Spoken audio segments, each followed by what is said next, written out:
Hey everyone, I am Rose Hart. Before we dive into today's story, it would mean the world if you could hit that subscribe button and give this video a like. It really helps the channel grow and keeps these stories coming. The world dissolved into a maelstrom of snapping timber and shrieks. A heartbeat before, Emma had been meticulously rendering a distant mesa, struggling to translate its stark grandeur onto paper despite the stagecoach's jarring lurch. Now she slammed into the opposite wall, the air stinging with dust and the sharp scent of iron. A rogue chasm in the road had catapulted the stagecoach into a disastrous tilt, culminating in a bone-rattling roll that scattered passengers and possessions. A jolt of agony shot up Emma's arm as she landed heavily, her skull connecting with unforgiving wood. Darkness claimed her briefly, then receded, leaving behind a chorus of moans and whimpers. The coach lay crippled, a ruin of splintered wood and torn canvas. With a pained grunt, Emma pushed herself upright, surveying the wreckage. A stout gentleman, distinguished by a flamboyant moustache, was trapped beneath an oaken chest, his features twisted in agony. The driver had vanished. "Help!" the man wheezed, his voice thin with distress. "Please, get this off me." Adrenaline surged as Emma scrambled towards him, but the chest remained immovable. She strained, muscles screaming, yet it held fast. Frustration boiled, mingling with a prickle of fear. She was utterly inadequate. Suddenly, the long shadow of a horse and rider fell across the chaos. A figure dismounted with a fluid grace, silhouetted against the blazing sun. Emma instantly recognized the rancher she'd glimpsed in town, the man with haunted depths in his eyes. Wyatt Harding. He scanned the scene with a severe expression, taking in the injured and the demolished coach. His movements were efficient, imbued with a quiet authority. He knelt beside the trapped man. "Hold still," he instructed, his voice a low rumble. No wasted words, no empty promises, just action. With a surge of power, he levered the trunk just enough for the man to squirm free. Emma watched, captivated, as he moved among the injured with practiced competence. He bound a woman's scalp laceration, fashioned a splint for a child's fractured arm from bark and linen, and offered water from his canteen to parched throats. A calm emanated from him, quieting the surrounding pandemonium. At last, his gaze settled on Emma. His eyes, the color of tempered steel, seemed to penetrate her, assessing injuries she hadn't fully registered. She instinctively straightened, attempting a composure she scarcely felt. "Hurt?" he asked, his tone devoid of inflection. "Just my arm, I think," she admitted, wincing as she tested it. "And my head, somewhat." He reached out, his touch surprisingly gentle, as he palpated her arm. Emma's breath hitched. There was a stark intensity to him, a pull that both unnerved and intrigued. "Likely a sprain," he concluded, withdrawing his hand. "This is no place to linger. Bandits will smell the carrion." Emma's eyes widened. Bandits. The possibility hadn't breached her awareness amidst the mayhem. A creature of the city, she was tragically ignorant of frontier. Perils. What do we do?" she stammered, her voice trembling. His gaze, unreadable, met hers. "My ranch is a few miles on. Shelter for the night is all I can offer." Shelter. The word, so simple, resonated with profound import. Emma hesitated. She knew nothing of this man, and the prospect of isolation with him sparked unease. Yet, the alternative remaining vulnerable in the pull.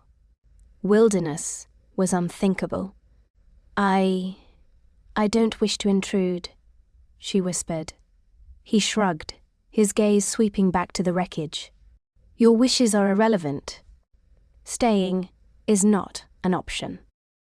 The words were blunt, devoid of warmth, but beneath the gruffness, Emma detected a flicker of obligation.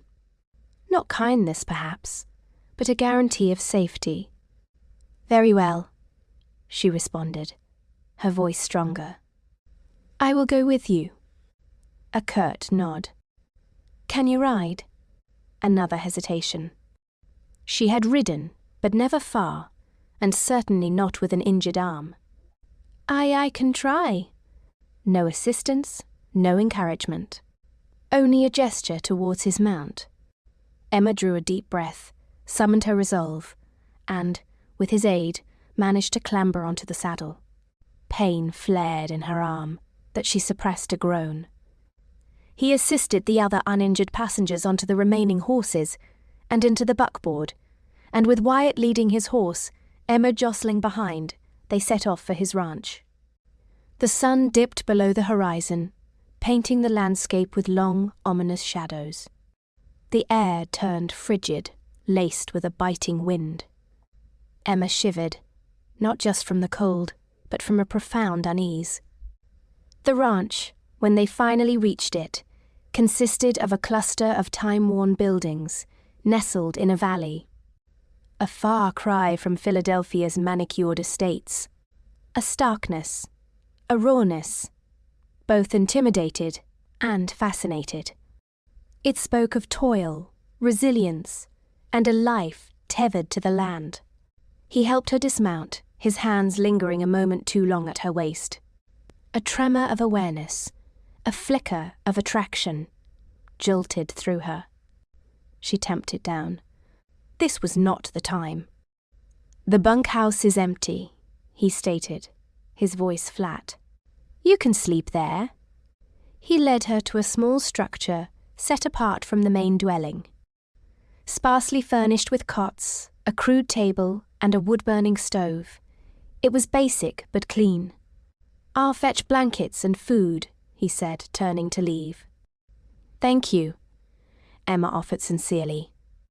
He paused in the doorway, his back to her. "Expect no luxuries," he warned, his voice low.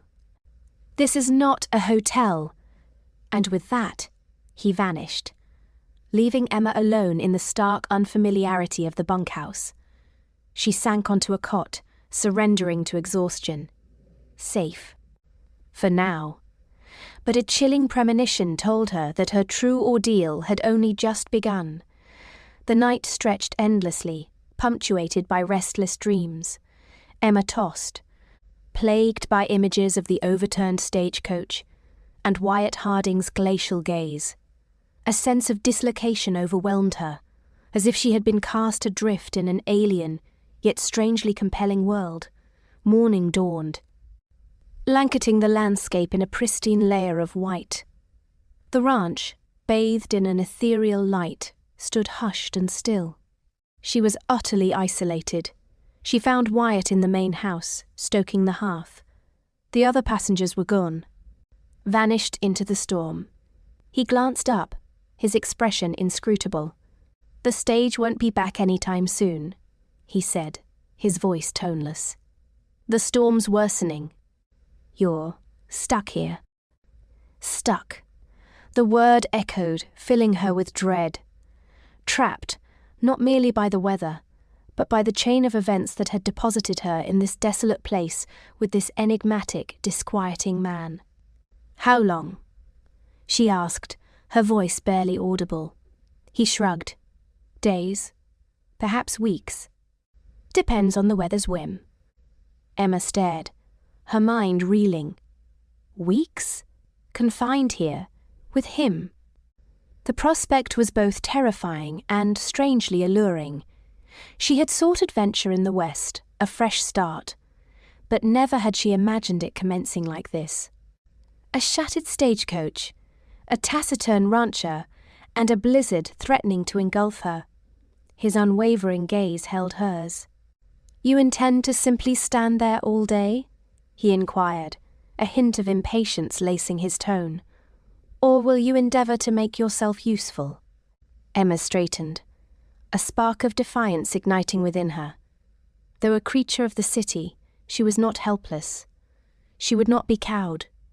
"What needs doing?" she asked, her voice firm.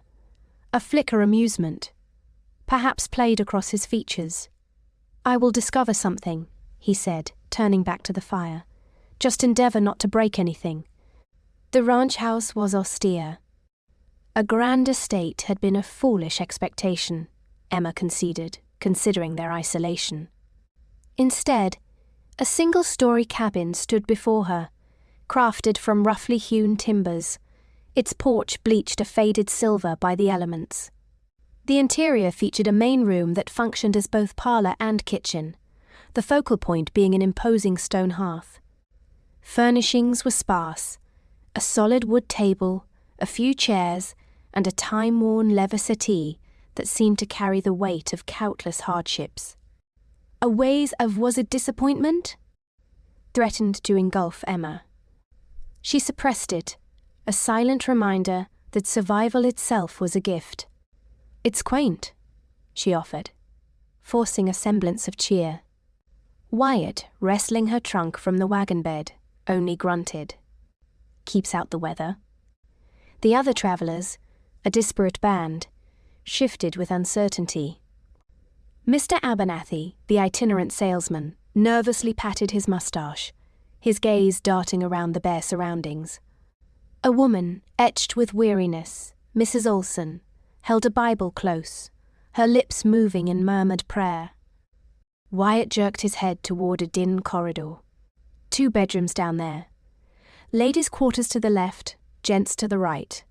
I'll take the couch. He avoided Emma's eyes, seemingly absorbed by the trunk's stubborn latch. Emma found herself billeted with Mrs. Olson. The room held twin beds, each topped with heavy quilts. A lone window offered a view of the encroaching dusk. The wind keened, making the glass shudder in its frame. "Thank you for your grace," Mrs. Olson croaked. "The Lord provides for his flock." Emma managed a wan smile. "Yes, well." Her voice trailed off, unsure how to proceed. She was accustomed to downy mattresses, gossamer linens, and a personal attendant to prepare her ablutions. This was a world reborn in hardship. Later, they congregated around the table for supper. Wyatt had prepared a plain repast of beans, cured pork, and maize bread. Emma only pecked at her portion, her stomach roiling with a blend of disquiet and revulsion. The thought stung with instant guilt. These people were her rescuers. Mr. Abernathy, ever the peddler, made an attempt at polite conversation. "So, Mr. Harding, how long have you been working this land?" Wyatt chewed deliberately, swallowed, and stated simply, "Since I was born." "Fascinating. And the tribulations?" Abernathy persisted, oblivious to Wyatt's curt delivery. Wyatt's eyes narrowed infinitesimally. "Life here is a contest," Emma observed the exchange, a flicker of humour dancing at the corner of her mouth. She was used to drawing rooms filled with clever repartee and meticulously phrased compliments. This direct, unvarnished discourse possessed a strange appeal. She herself found the cornbread a challenge. Its texture was parched and crumbly, nothing like the delicate confections she knew. She discreetly nudged it aside. Wyatt noticed. His gaze, unwavering and keen, locked with hers across the space. "Something amiss with the bread, Miss Sterling?" A faint blush coloured Emma's cheeks. "No, not at all. It's simply different from what I am accustomed to." A muscle ticked in Wyatt's jaw.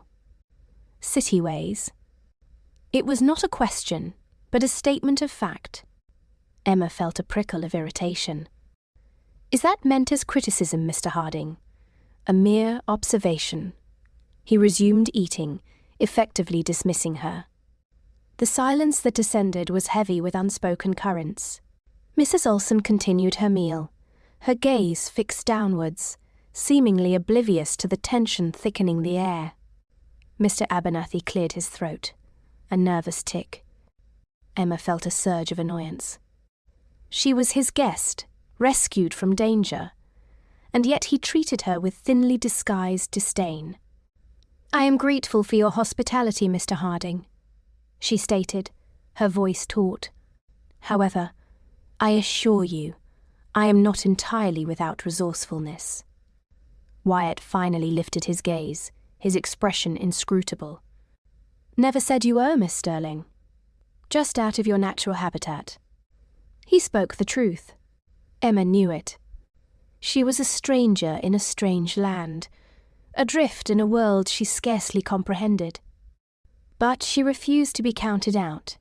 "Perhaps," she conceded, "but I am an apt pupil." The tempest outside intensified, the wind howling like a tormented spirit. A branch scraped against the window pane, making Emma flinch. Wyatt noted her reaction, a fleeting glint of what might have been amusement. In his eyes, the real show's just beginning. Later, as Emma lay in bed, listening to the gale buffet the cabin, she could not shake the feeling of being held captive, not only by the elements, but by Wyatt Harding himself. He possessed the nature of a rough thing, as untamed and unpredictable as the terrain he called home. And she, Emma Sterling, a creature of refinement and cultivation, was utterly dependent on his mercy. Sleep was a fugitive. She tossed and turned, Wyatt's piercing gaze etched into her memory. He saw through her, she realized, not the polished, sophisticated facade she showed the world, but something unprotected, exposed. And that, she had to admit, was both terrifying and unsettlingly compelling. She pushed herself upright and moved to the window. The world outside was a canvas of white noise, the ranch house a small, solitary ember in the engulfing dark. She pressed her forehead to the icy glass, experiencing a strange stirring of yearning. The subject of the longing eluded definition. A sound from behind startled her. Mrs. Olsen was sitting up in bed, her eyes luminous in the dimness. "Trouble sleeping, dear?" she inquired, her voice a mere breath. Emma shook her head. "The storm." Mrs. Olsen nodded knowingly. "It stirs the sediment, doesn't it? Brings what's hidden to the light." Emma remained silent. He understood all too well. The storm, within and without, was forcing her to confront long-buried truths. Her solitude, her dissatisfaction with her meticulously crafted existence, and the undeniable, disquieting pull she felt toward the reticent rancher who had given her refuge. "He's a good man," Mrs. Olsen whispered, breaking the hush. "Wyatt Harding, a good, strong man." Emma swiveled to face her, taken aback by the unexpected words. "You know him well?" "Well enough," Mrs. Olsen responded, a gentle smile playing on her lips. "He's seen his share of grief. Like you, dear." Emma frowned, confused. "What makes you say that?" Mrs. Olsen merely smiled, a knowing, almost pitying smile. "It's in your eyes, child. The sadness, the desire, the fear." Emma turned back to the window, unable to meet the woman's profound stare.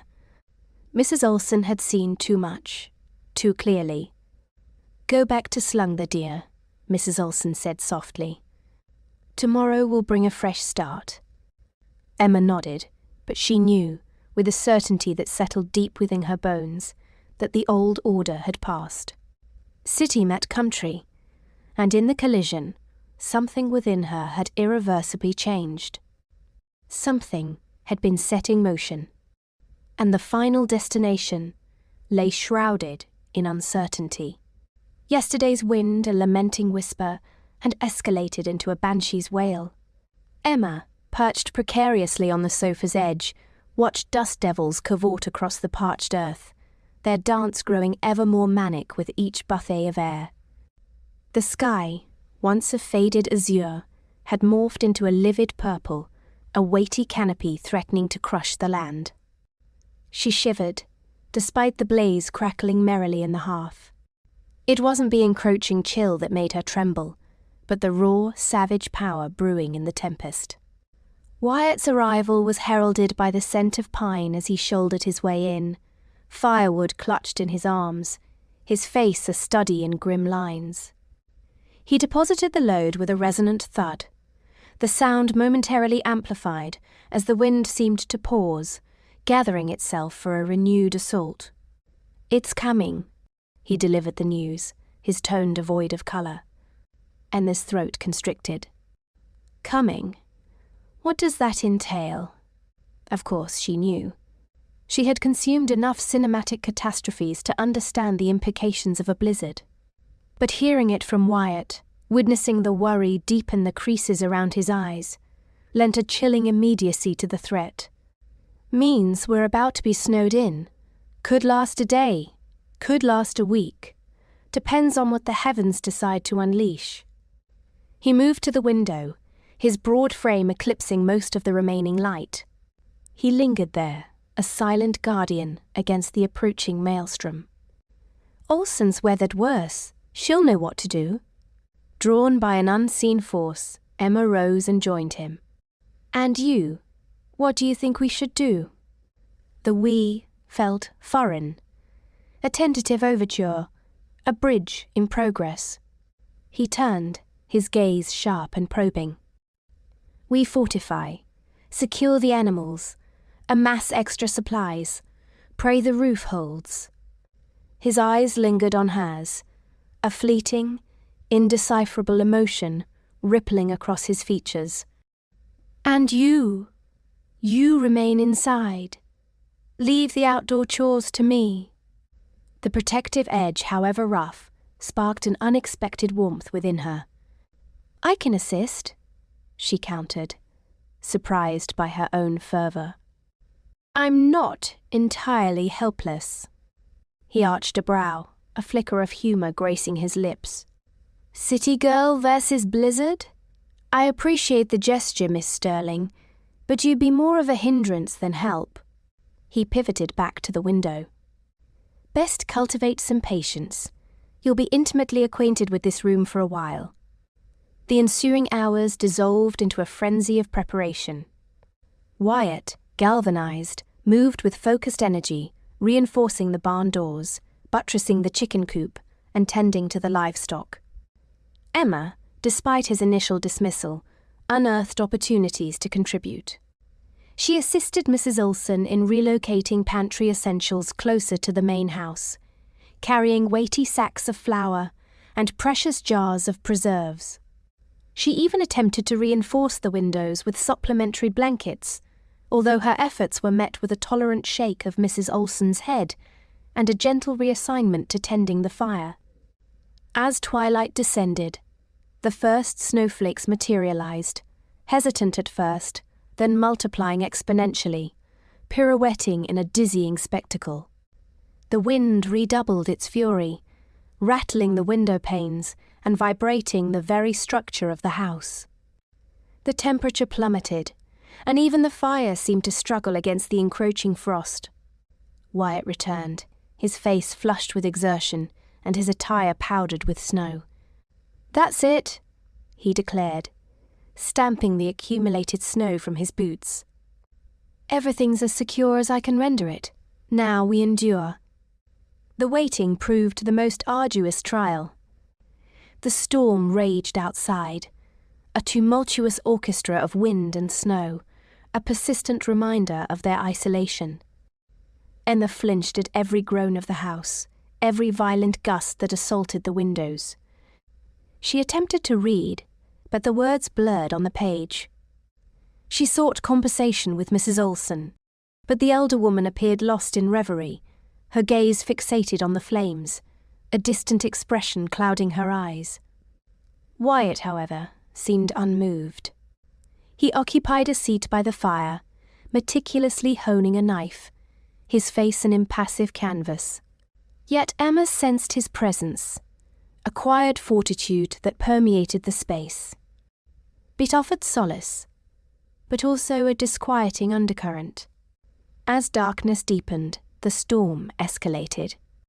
The power lines, already swaying precariously, finally yielded, plunging the house into an inky blackness, relieved only by the flickering dance of the firelight. The abrupt void seemed to amplify the storm's ferocity, creating the impression that the house was about to be torn from its moorings.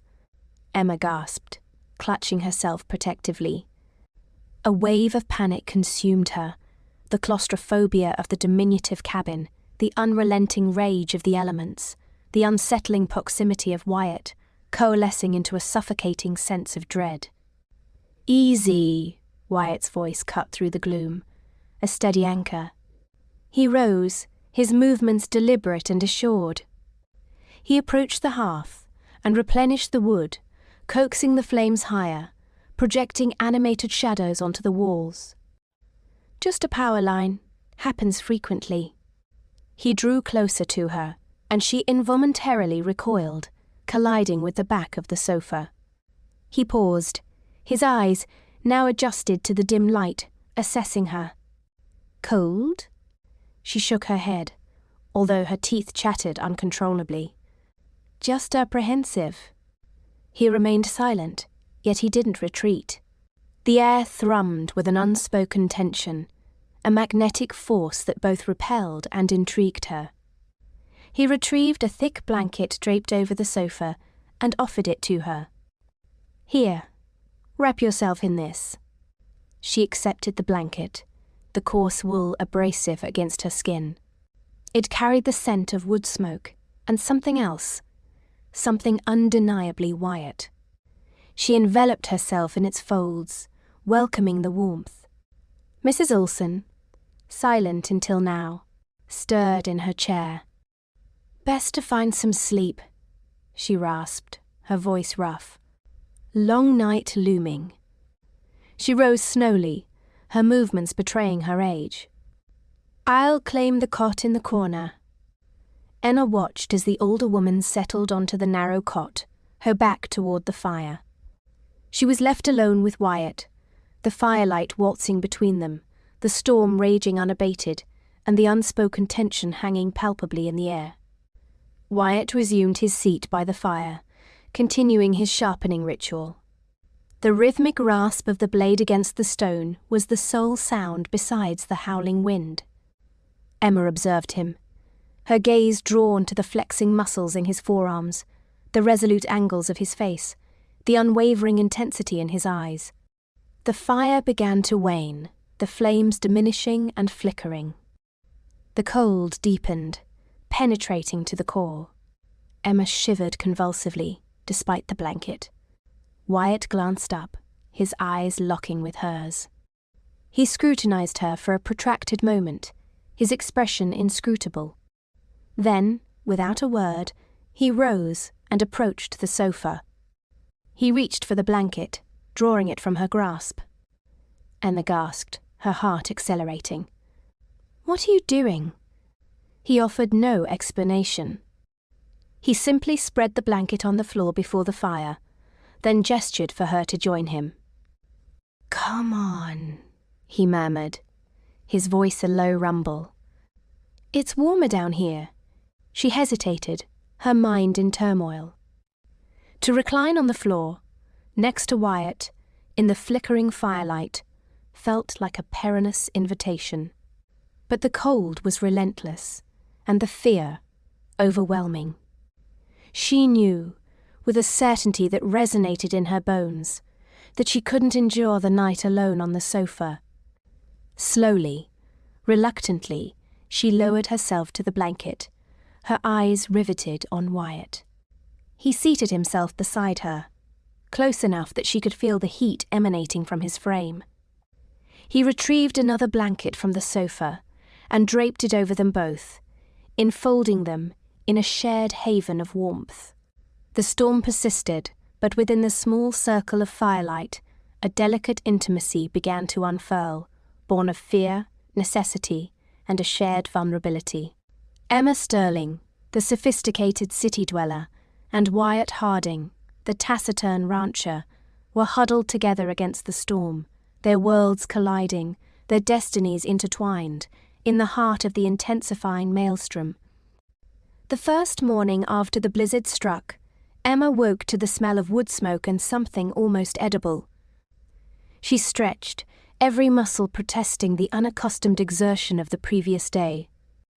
The cabin was warmer than she expected, a testament to Wyatt's efforts. She found him outside, splitting logs with a practiced ease that spoke of years spent battling the elements. He didn't acknowledge her immediately, just continued his rhythmic swing, the axe biting deep into the wood. "Good morning," she offered, feeling awkward. The vast, snow-covered landscape seemed to amplify her insignificance. Wyatt paused, wiping his brow with the back of his gloved hand. "Morning. Figured you'd sleep in." She bristled slightly. "I'm not entirely useless, you know." He just grunted, returning to his task. Mrs. Olsen was nowhere to be seen, likely still abed. Emma retreated inside, determined to prove her worth. The kitchen, such as it was, intimidated her. A massive iron stove dominated the space, surrounded by unfamiliar utensils and ingredients. She opened a cupboard, finding a sack of flour, some dried beans, and a jar of what looked like solidified lard. Inspiration, or perhaps desperation, struck. She would make bread. How hard could it be? 2 hours later, the kitchen resembled a disaster zone. Flour coated every surface. A sticky dough clung to her hands, and the concoction in the oven emitted a suspicious burning smell. She'd consulted Mrs. Olsen's cookbook, a handwritten tome filled with cryptic instructions and measurements that seemed more like approximations. Everything felt foreign. The high altitude was playing havoc with the dough. The yeast wasn't rising. Everything was failing. Wyatt entered, drawn by the acrid scent. He surveyed the scene, his expression unreadable. "Everything all right in here?" Emma wanted to burst into tears. "No! Nothing is all right. I'm trying to help, but I'm clearly making things worse." She gestured to the blackened lump in the oven. "I tried to make bread." He chuckled, a low rumble in his chest. "Bread, huh? That's ambitious." He crossed to the stove, peering into the oven. "Well, that ain't bread anymore. That's charcoal." She turned away, mortified. "I am so sorry. I just wanted to contribute." Wyatt surprised her by not laughing. He pulled the ruined loaf from the oven, his movements surprisingly gentle. Everyone starts somewhere. Baking at altitude ain't easy, even for those who've done it for years. He tossed the loaf into the trash bin, his gaze meeting hers. "Tell you what, why don't you try your hand at something simpler? Eggs and bacon." She hesitated. "I don't even know how to start this stove." He showed her, explaining the intricacies of the damper and the firebox with a patience she hadn't expected. He even showed her the correct way to test if the skillet was hot enough. He made it simple, basic, even, dare she say it, easy. Under his guidance, breakfast was edible. The bacon was slightly charred, the eggs a bit rubbery, but it was food, and it was warm. Mrs. Olsen emerged, her face creased with concern. What was that awful smell? Wyatt, to Emma's surprise, took the blame. "Just a little mishap with the kindling, Mrs. Olsen. Emma made us a fine breakfast, though." Mrs. Olsen looked from Wyatt to Emma, a flicker of understanding in her eyes. She sat down at the table, offering Emma a small, encouraging smile. "Well, thank you, dear. It's a treat not to have to cook every meal myself." As they ate, a tentative conversation began. Emma asked Wyatt about the ranch, about the challenges of living in such a remote place. He spoke of long winters, of cattle drives, of the constant struggle against the elements. His words were spare, but his eyes held a depth that fascinated her. She, in turn, spoke of her life in Philadelphia, of the balls and the concerts, of a world that seemed impossibly distant now. She kept her tone light, avoiding the details of her broken engagement and her subsequent flight west. She wasn't ready to reveal those scars. "It must be awfully different than this," Wyatt said, gesturing around the modest cabin. Emma took a sip of her coffee. "It is. But different isn't always bad, is it?" Mrs. Olsen chimed in. "Sometimes different is exactly what we need." She smiled knowingly, and Emma realized that the older woman saw more than she let on. After breakfast, Wyatt went back outside to clear more snow. Emma, feeling a sense of purpose she hadn't experienced in months, offered to help Mrs. Olsen with the dishes. As they washed and dried, Mrs. Olsen shared stories of her own past, of her late husband, and of the hardships and joys of frontier life. She spoke of resilience, of the importance of community, and of finding beauty in unexpected places. "Wyatt's a good man," she said, her voice low. "He's had his share of heartbreak, but he's got a strong heart underneath it all." Emma felt a blush creep up her neck. "He seems very self-sufficient." Mrs. Olsen chuckled. "He is. But even the strongest oak needs someone to lean on sometimes." She paused, studying Emma's face.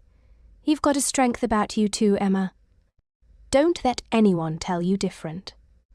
Later that afternoon, as the blizzard raged outside, trapping them inside the small cabin, Wyatt shared a story of his own. He told Emma about his parents, about their struggle to make a life on the land, and about their untimely deaths in a tragic accident.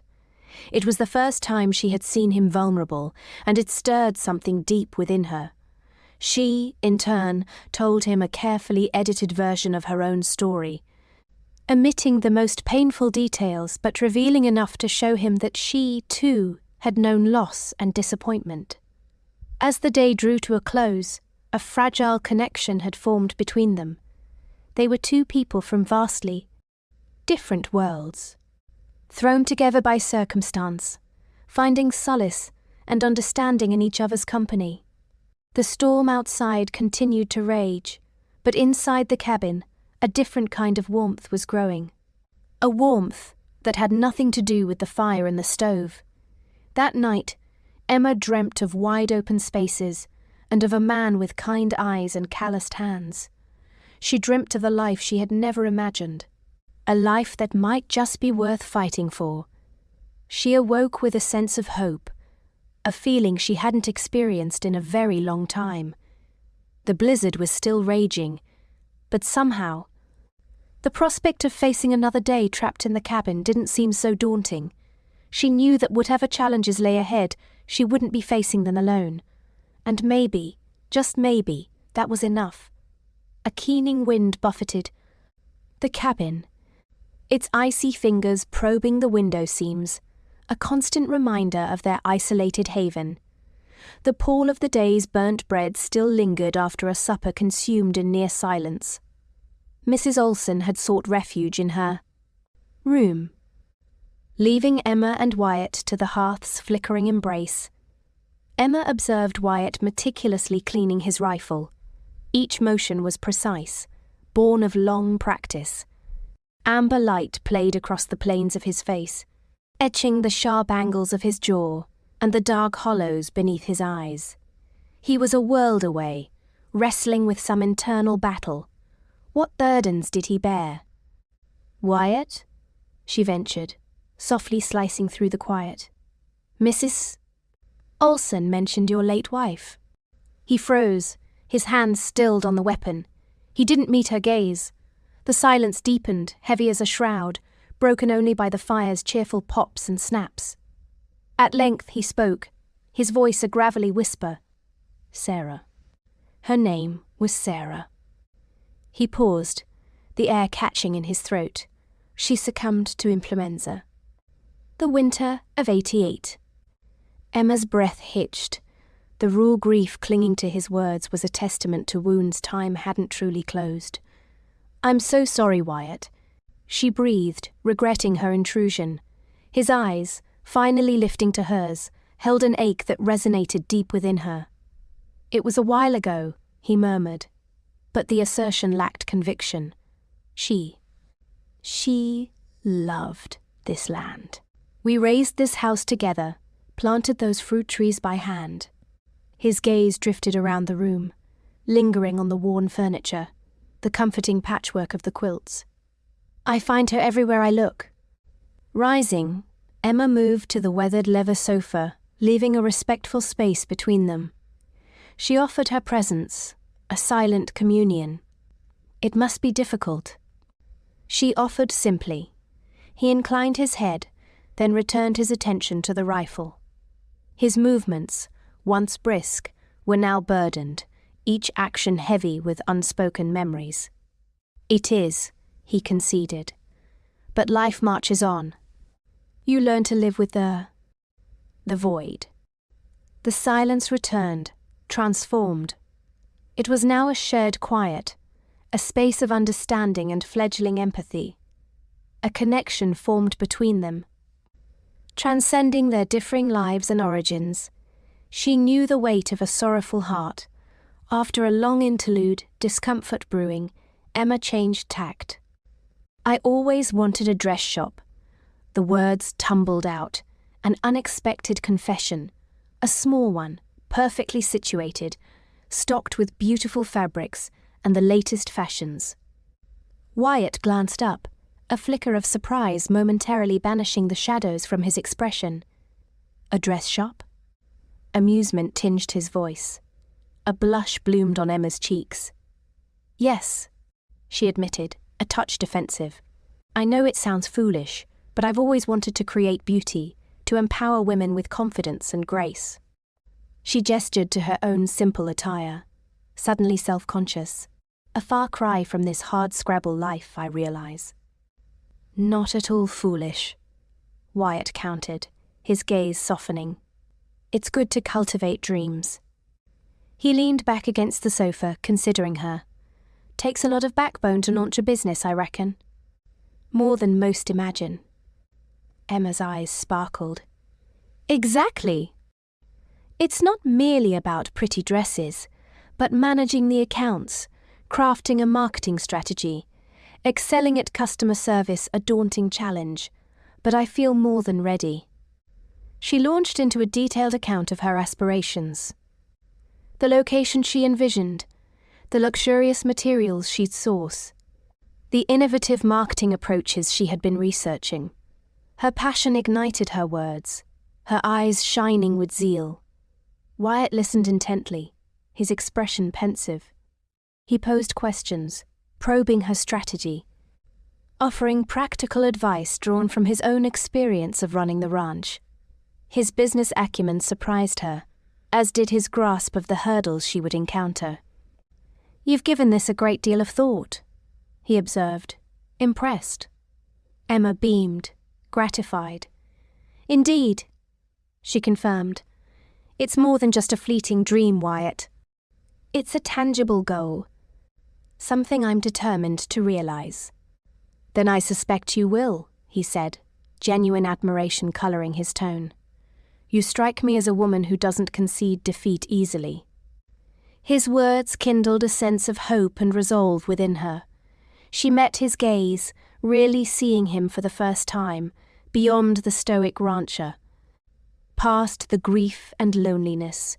She saw a man of inherent strength and unwavering integrity, one who had confronted hardship and heartbreak with admirable courage. "What about you, Wyatt?" she questioned gently. "What are your own aspirations?" He hesitated, his gaze drawn to the glowing embers. "Just to keep this place afloat," he replied, eventually. "To nurture the land and cherish the animals." To pass it on to someone who will value it. That's a noble purpose, Emma said, sincerely.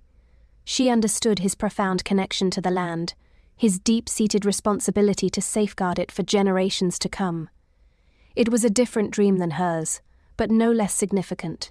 They fell into a comfortable silence, each lost in their personal reflections.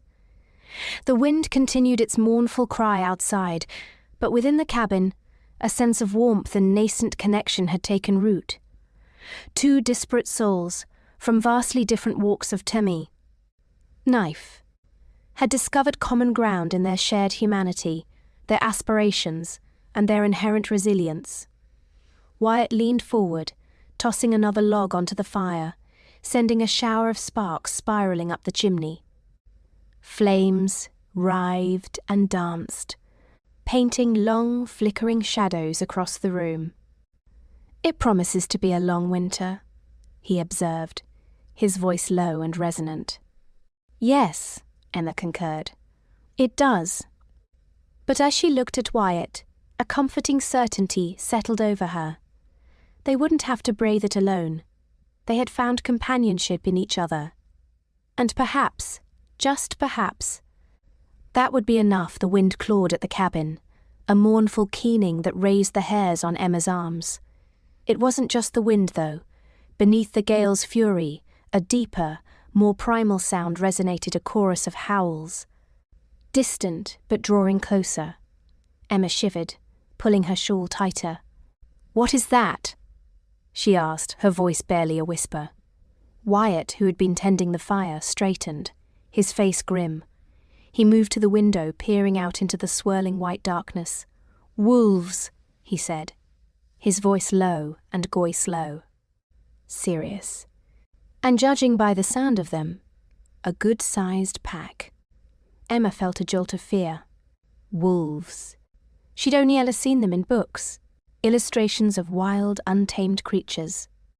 The reality, amplified by the storm and the darkness, was terrifying. Are they dangerous? Wyatt turned, his gaze meeting hers. "They're hungry, and with this storm their usual prey will be scarce. They'll be looking for easier targets." He paused, his eyes hardening. "Like my livestock." He moved with a sudden burst of energy, grabbing his rifle from the rack above the fireplace.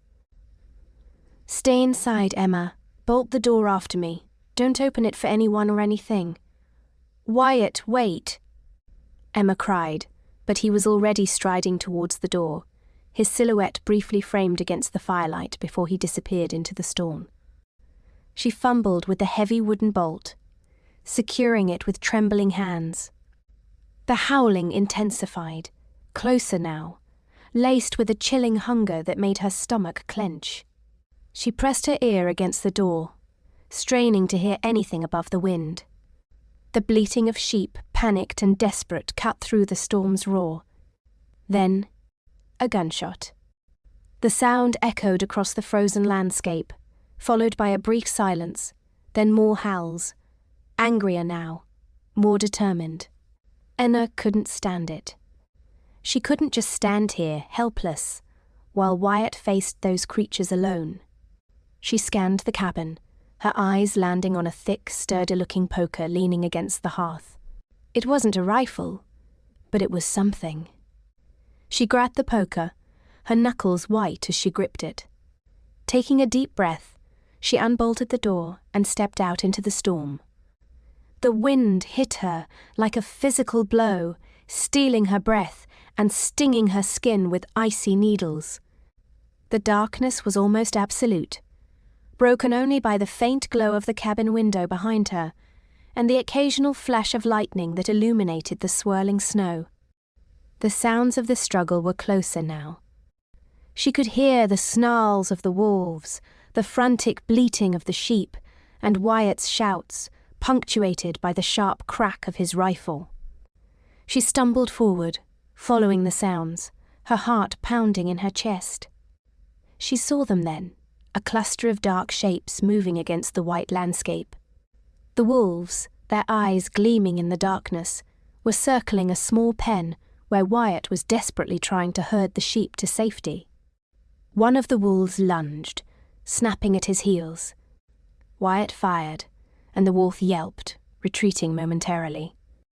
"Wyatt!" Emma shouted, her voice barely audible above the storm. He turned, his face a mask of surprise and something else. Annoyance? Concern? "Emma! What are you doing out here? I told you to stay inside." "I couldn't just stand by," she yelled back, trying to make herself heard. She ran towards him, brandishing the poker. "How can I help?" Wyatt hesitated for a moment, then his expression hardened with resolve. "Keep them back.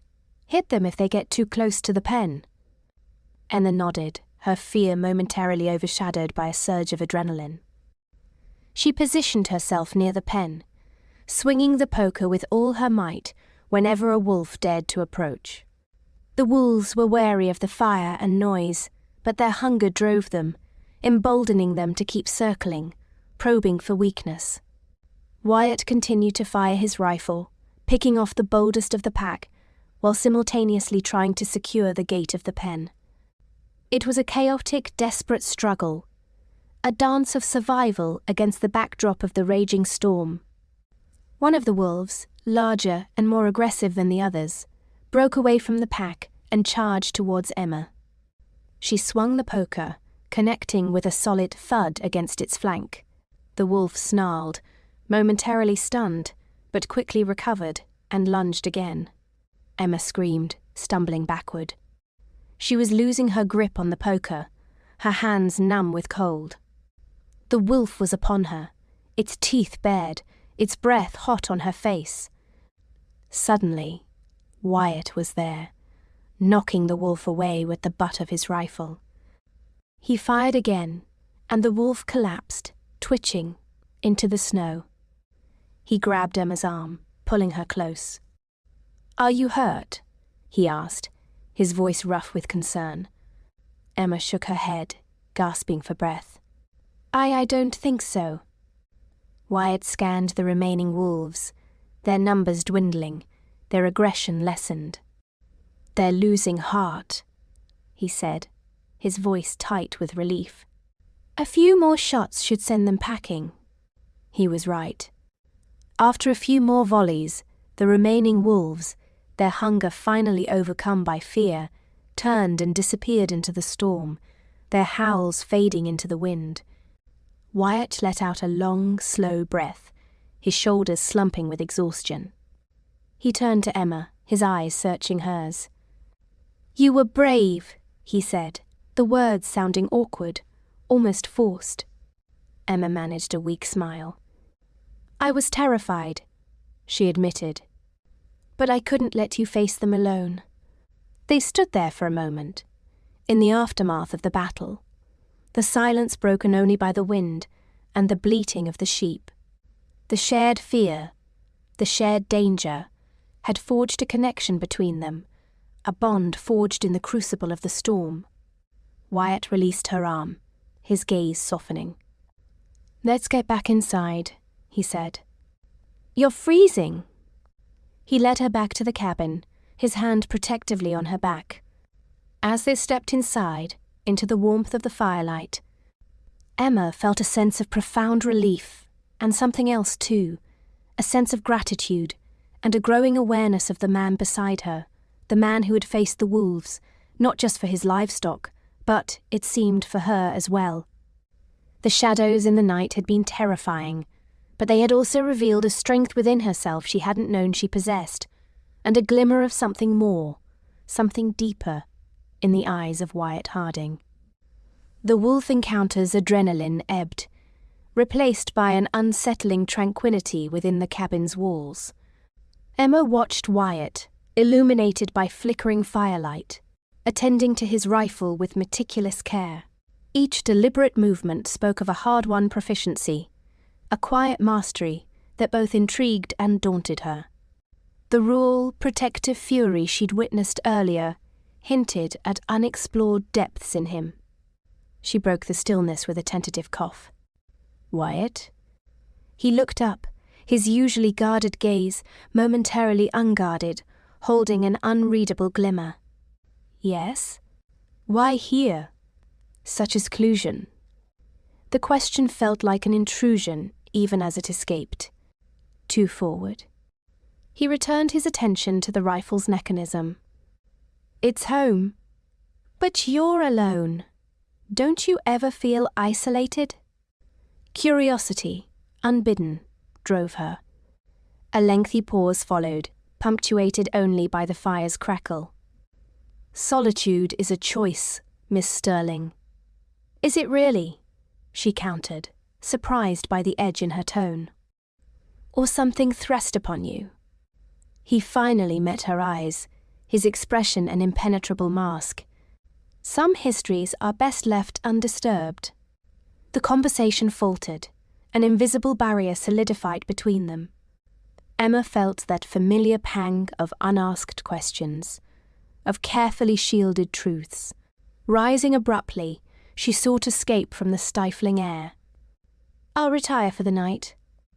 She moved towards the cramped alcove serving as her bedroom, her gaze sweeping over the sparsely decorated space. Then she saw it, a faded photograph tucked into the shadows of a dusty shelf. An irresistible impulse took hold, and she reached for it. The picture was time-worn, its edges frayed and brittle. A young woman smiled out, dark curls framing a face alive with laughter. She possessed a vibrant beauty, a palpable warmth that transcended the faded image. Beside her stood a younger Wyatt, his arm casually slung around her shoulders, a genuine smile lighting his features, one Emma had never witnessed. A welter of emotions surged through her inquisitiveness, sorrow, and a sharp, unfamiliar stab of something like envy. Who was this woman, lost to time? What had become of her? And why was Wyatt keeping her locked away like this? Turning, photograph in hand, she found Wyatt watching, his face a study in controlled fury. Put it back, he commanded, his voice dangerously low. Emma's grip tightened. Who is she, Wyatt? He took a step closer, eyes blazing. None of your affair. But it is, she insisted, her voice trembling slightly. It's here, in your house, and it whispers a story, one you're clearly trying to keep silent. He halted, his shoulders slumping imperceptibly. The past is just that, Miss Sterling. The past. Better left undisturbed. But it isn't undisturbed, is it? She countered, her tone softening. It's right here, haunting you. Holding out the photograph, she pleaded. Tell me about her. He stared at the image, his eyes reflecting an unfathomable, profound sadness. Her name was Sarah. He hesitated, as if the name itself evoked a searing pain. She was everything. The ensuing silence was thick, freighted with unspoken grief. Emma sensed the immensity of his loss, the burden of years carried in solitude. She longed to offer solace, but felt paralyzed, uncertain. What happened? She asked gently, piercing the quiet. He turned away, presenting his back. She's gone. Gone where? Emma pressed softly. Wyatt walked to the window, gazing out at the swirling snow. She died. Fever took her quickly. A wave of sympathy washed over Emma for the carefree youth captured in the photograph. She pictured the devastating impact of such a sudden loss. The emptiness must have been unbearable. I'm so sorry, Wyatt, she whispered. I truly am. He remained silent, his attention riveted to the blizzard. Emma observed the rigid tension in his shoulders, the tightly clenched jaw. She knew she had touched a deep wound, exposed long-buried sorrow. Finally, he spoke, his voice barely audible. She loved this place. We were going to build a life here. together. Emma's heart ached. And now? And now, he said, turning to face her, bleak despair darkening his eyes. It's just a reminder of everything I've lost. The air vibrated with repressed emotion, with regret and loneliness, creating a chasm between them. Emma felt a strange kinship with this man, a shared understanding of loss's bitter sting. She, too, knew the devastation of shattered dreams, of being left adrift in the wreckage of what had once been. She carefully placed the photograph back on the shelf, her fingers lingering on the faded image momentarily. Maybe, she offered softly, it doesn't have to be only a reminder of what you've lost. Perhaps it can also be a reminder of what you possessed, of the love you shared. He offered no response, his countenance unreadable. Emma sensed she'd overstepped, trespassed too far into his private sanctuary. Turning, she retreated into her alcove, drawing the thin blanket closer. Lying in the darkness, listening to the wind's lament outside, she couldn't banish the image of Sarah's bright smile. She contemplated her life, her aspirations, the deep affection she'd shared with Wyatt. And she wondered if, just maybe, she might help him discover a path toward healing, toward moving beyond the past's grip. But she understood such an undertaking would require dismantling the carefully erected barriers he'd built, and she questioned her own strength for such a task. Or, if you would permit the attempt. The cabin's silence was oppressive, laden with concealed histories and unspoken sentiments. Emma shut her eyes, attempting to block out the photograph's haunting presence, the profound weight of Wyatt's affliction. She knew their time together was far from finished, and that the external storm merely foreshadowed the one churning within. She couldn't help but anticipate what secrets the silence would yield next. The wind shrieked like a tormented spirit, hammering against the ranch walls. Emma jolted as a particularly savage blast rattled the window panes, the sound swallowed by the blizzard's ceaseless caterwaul. No sooner had she resettled in the well-worn armchair than the lights blinked out, plunging the room into absolute darkness. Their electric lifeline to civilization had finally snapped. "Damn," Wyatt growled from across the room, the single word amplified by the sudden hush following the storm's momentary triumph. He moved with a practiced grace born of countless similar nights, his form momentarily etched against the snow-bright window before he vanished down the hall. Emma remained rooted to her spot, the blackness closing in. A city girl, she'd never grasped the true meaning of isolation until now. Back in Philadelphia, even blackouts came with the murmur of backup generators, the faint luminescence of neighboring buildings, the reassurance that aid was a call away. Here, only the tempest held sway, along with Wyatt, and the creeping dread that she was utterly alone. Then, a warm, amber radiance blossomed in the doorway. Wyatt reappeared, bearing a candelabrum whose 3 wavering flames painted his features in a soft light, easing the harsh lines carved by sun and weather. "Here," he offered, setting it on the sturdy table between them. This should help. The candlelight swayed, casting elongated, grotesque figures that danced on the walls, transforming the familiar room into something both intimate and unnerving.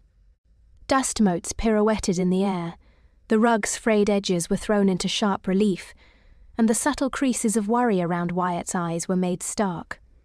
He eased back into his chair, his gaze drawn to the flickering illumination. "We've got candles aplenty," he rumbled. "Blizzards, they're a fact of life out here." Emma watched him, the silence expanding between them, heavy with unspoken histories. Sarah, the photograph, the burden of grief now etched in the soft light. She yearned to bridge the gap, to shatter the tension, but the words caught in her throat, like a snag in the fabric of conversation. At last she stammered, "It's almost beautiful. In a way. The snow, I mean. A wry smile tugged at Wyatt's lips, beautiful and treacherous. Don't let its allure deceive you, Emma. A shiver traced her spine, and not just from the chill. I won't. The gale renewed its assault, rattling the windows with renewed vigour. Emma flinched, drawing her shawl tighter. The hearth's embers offered scant warmth against the penetrating cold that seeped through the log walls. Are you cold? Wyatt's gaze was direct, inquisitive. A little, she admitted, mortified by the tremor in her voice. He rose and strode to the woodbox, adding several logs to the dying fire, coaxing them back to life with knowing hands. The new flames snapped and leaped, spreading a welcome warmth that gradually pushed back the encroaching cold. Kneeling there, tending the fire's resurgence, Emma studied him. The focused set of his brow, the raw strength in his hands as he hefted the timber, the understated competence that seemed to exude from him. He was worlds apart from the men she knew back east, men who equated their worth with wealth and social standing. Wyatt's currency was resilience, the ability to persevere against the odds. He straightened, turning towards her. Better? Yes, she replied, her voice softer now. Thank you. He reclaimed his seat, the silence returning, yet altered. Less strained, more companionable. The candlelight flickered, conjuring dancing shadows that mirrored the undercurrent of emotions swirling between them. Emma drew a deep breath, the scent of pine and wood smoke filling her lungs. Wyatt, she began, her voice barely audible. I'm afraid. He remained silent, offering neither platitudes nor reassurance. He simply waited, his gaze unwavering. I've never felt so unmoored, she confessed, the words now spilling forth, a long-held dam finally breached. Back home, I always knew my trajectory. I had a blueprint, a future all mapped out. But here, I have no idea what tomorrow holds. I don't know if the stagecoach will ever make it through. I don't know if I'll ever return. Her voice cracked, and tears welled. She quickly averted her gaze, mortified by her vulnerability. I'm sorry, she choked out, her voice thick with emotion. I didn't mean to. Wyatt reached across the table, his hand covering hers. His touch was warm, rough-hewn, a stark contrast to her own smooth skin. It's all right, Emma, he said, his voice a comforting murmur. It's all right to be scared. His touch sent a tremor through her, an unanticipated surge of warmth that had nothing to do with the revived fire. She glanced down at their joined hands, his large and weathered, hers small and delicate, and a curious sense of calm washed over her. I feel so out of sync here, she admitted, her voice whisper thin. Like I don't belong. You're a long way from Philadelphia, he said, his tone gentle. It's more than just geography, she countered, meeting his gaze directly. It's as if I'm inhabiting someone else's life.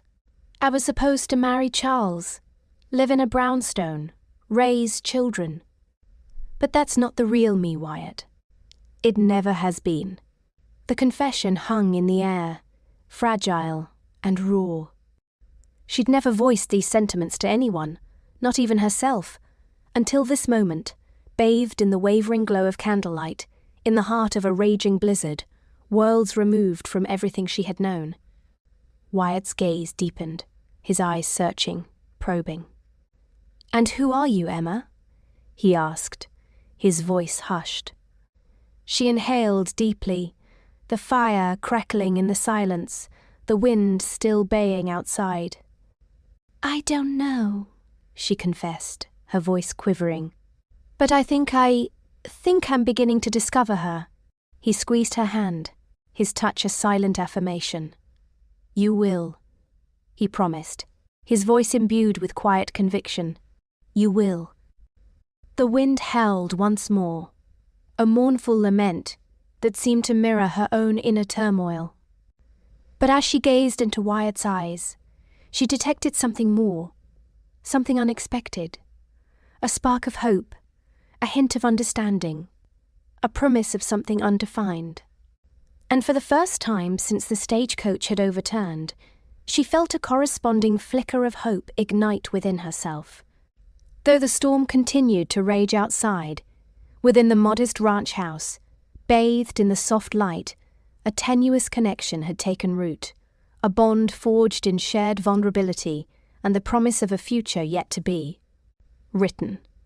The wind remained a persistent, biting lament, a constant echo of their isolated existence, yet inside the ranch house, a tentative peace took root.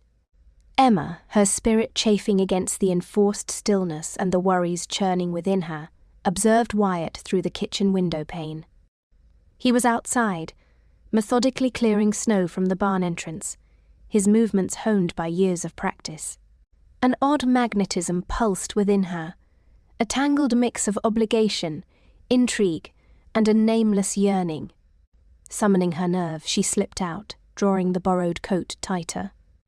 "Wyatt," she called, her voice a fragile thread against the wind's aggression. He paused, planting the shovel like a flag in the snowdrift, his face an inscrutable mask. "Emma, shouldn't you be inside where it's warm?"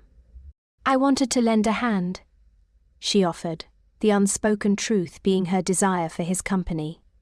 "Besides, I'm weary of being useless." He scrutinized her for a beat, strands of raven hair dancing across his weathered features. "There's not much for you out here. This isn't exactly a picnic." "I can learn," she countered, a note of defiance coloring her tone. "Show me something. Anything." Wyatt weighed her proposition, his gaze drifting over her delicate bone structure, an anomaly against the rugged backdrop. "All right," he conceded, a ghost of a smile gracing his lips. "I can teach you to shoot." Emma's eyes widened perceptibly. "Shoot? With a gun?" The notion sparked both dread and an unexpected thrill. He nodded, a spark of amusement lighting his eyes. "Out here, knowing your way around a rifle is less a skill and more a necessity, a survival tool." He guided her toward the barn, its bulk offering a reprieve from the wind's assault. The interior air hung heavy with the mingled scents of cured hay and animal musk. From a wall-mounted rack he retrieved a rifle, its dark stock worn smooth by countless hands. Emma regarded it with palpable trepidation. "It's got some heft to it," Wyatt remarked, extending it to her. She struggled to maintain a steady grip, the weight a leaden burden in her arms. I don't know if I can manage this." "You can," he assured her, his tone firm yet patient. "Just listen close." He demonstrated the proper stance, the alignment of the sights, the controlled breathing. His fingers brushed hers as he adjusted her hold, sending a shiver of awareness through her. She fought to concentrate on his instructions, her thoughts scattered and unruly. "Now, acquire your target," he instructed, his voice a low rumble. "Picture what you're aiming at." Emma hesitated, her mind a barren landscape. "I can't," she confessed. "I don't want to imagine shooting anything." Wyatt exhaled slowly, a hint of frustration etching his brow. "Emma, this is no game. Out here, dangers lurk. Coyotes, wolves worse. You need to be able to defend yourself." She understood the logic, yet the mere thought of extinguishing a life, even in defense, caused her stomach to clench. "Could we just practice?" she pleaded. "Without pretending it's a living thing." He yielded, his expression softening. "All right, we'll use that old tin can perched on the fence post as a target." She inhaled deeply, and squeezed the trigger. The rifle recoiled violently against her shoulder, the report shattering the quiet within the barn. The projectile sailed wide, missing the can by a considerable margin. "Whoa!" she exclaimed, both startled and a touch frightened. Wyatt chuckled softly. "Easy does it. You need to brace yourself, adopt a solid stance." He positioned himself behind her, his body a warm presence at her back, and realigned her arms.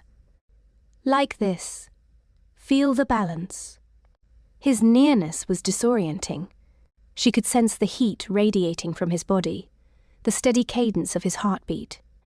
Her breath hitched in her throat. She strained to focus on the rifle, on the can, on anything other than the man enveloping her. "Try again," he murmured, his breath a warm caress against her ear. She fired once more, the bullet impacting the fence post scant inches from the can. "Better," Wyatt commented, stepping away. "You're getting the feel of it." They continued their practice, Emma gradually growing more confident with each successive shot. Her misses still outnumbered her hits, but the perceptible improvement was evident. And with each minor triumph, a surge of satisfaction coursed through her, a sense of accomplishment long dormant.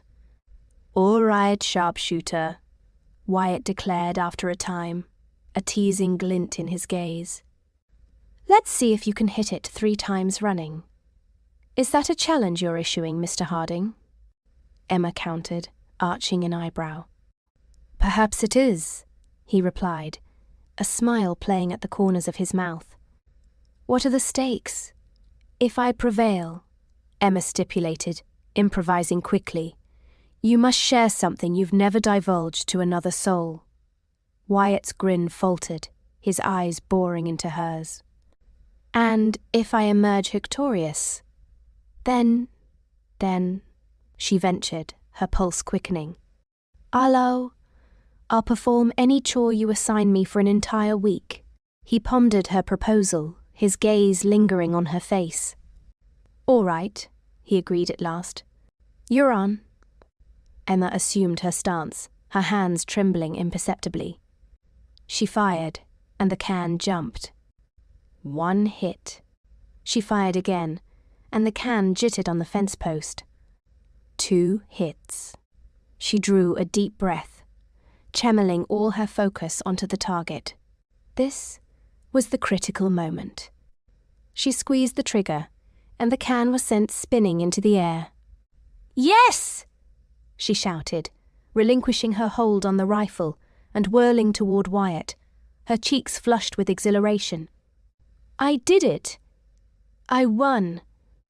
Wyatt surveyed her, his expression a complex blend of amusement and something more profound. "Indeed, you did," he conceded softly. "Very well, Emma. The victory is yours. What knowledge do you seek?" Emma suddenly felt self-conscious, the earlier playful banter dissolving. "You're under no obligation to reveal anything you'd rather keep private," she stammered, her voice barely audible. He closed the distance between them, his eyes searching hers intently. "I am aware of that," he said. "But I entered into an agreement." He hesitated, his gaze dropping fleetingly to her lips. "There was a woman, many years prior. Her name was Sarah. We were to be wed." He paused, swallowing hard. "She perished. From a fever." The words hung suspended in the air, freighted with unspoken sorrow. Emma reached out, gently touching his forearm.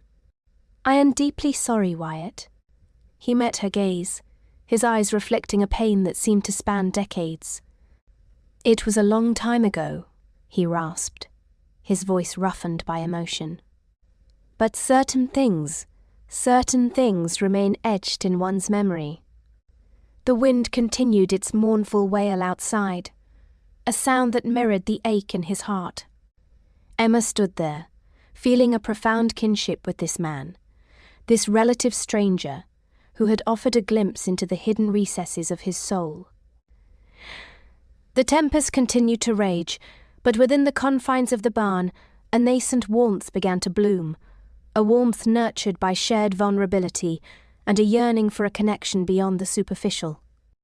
The wind screamed like a tormented spirit, assaulting the ranch house windows as if determined to break through. Emma flinched with each gust, perched precariously on the armchair's edge.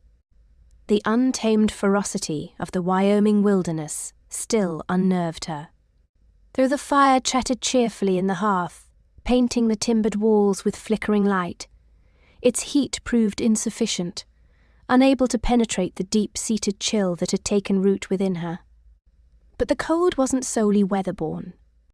Wyatt remained at the window, a sombre figure etched against the swirling white canvas. He'd been there seemingly forever, his stance unyielding, his gaze locked onto some distant point hidden by the blizzard's veil. What demons was he battling in the fortress of his mind? She yearned to close the space between them, to offer solace, yet the words seemed trapped, silenced by a sudden wave of timidity. The vulnerability he'd revealed the other day left her uncertain and hesitant. Abruptly, a sharp canine bark pierced the wind's lament. Wyatt tensed, his hand instinctively reaching for the rifle leaning against the wall. "Someone's coming," he stated, his voice clipped. Emma's pulse quickened. Company. The thought sparked a confusing blend of anticipation and unease. Anticipation, because another soul would disrupt the suffocating solitude. Unease, because that very solitude had, surprisingly, begun to feel comfortable. Wyatt moved to the door with a deliberate stride. He swung it wide, revealing a figure struggling through the tempest. A man, tall and broad-shouldered, his features obscured by a mask of snow and a wide-brimmed hat. "Evening," the man bellowed, his voice riding easily above the gale. "Name's Caleb Rivers. Be obliged for a bit of refuge." He pushed back his hat, revealing a face etched with easygoing charm. Startling blue eyes crinkled at their corners as he smiled. Handsome, undeniably, with a ruggedness that felt less earned and more deliberately curated than Wyatt's. "Rivers," Wyatt acknowledged, his tone measured, though Emma detected a subtle edge in his eyes. "Come in." Caleb entered, shaking off the clinging snow. His gaze immediately found Emma, his blue eyes brightening. "Well now, what have we here? A blossom in the barren lands." He gifted her a dazzling smile. "And here I thought this school had ruined my chances." A blush warmed Emma's cheeks. She hadn't anticipated such overt assessment. "Emma Sterling," she managed, self-conscious of her mismatched clothes and wind-whipped hair. "A pleasure, Miss Sterling."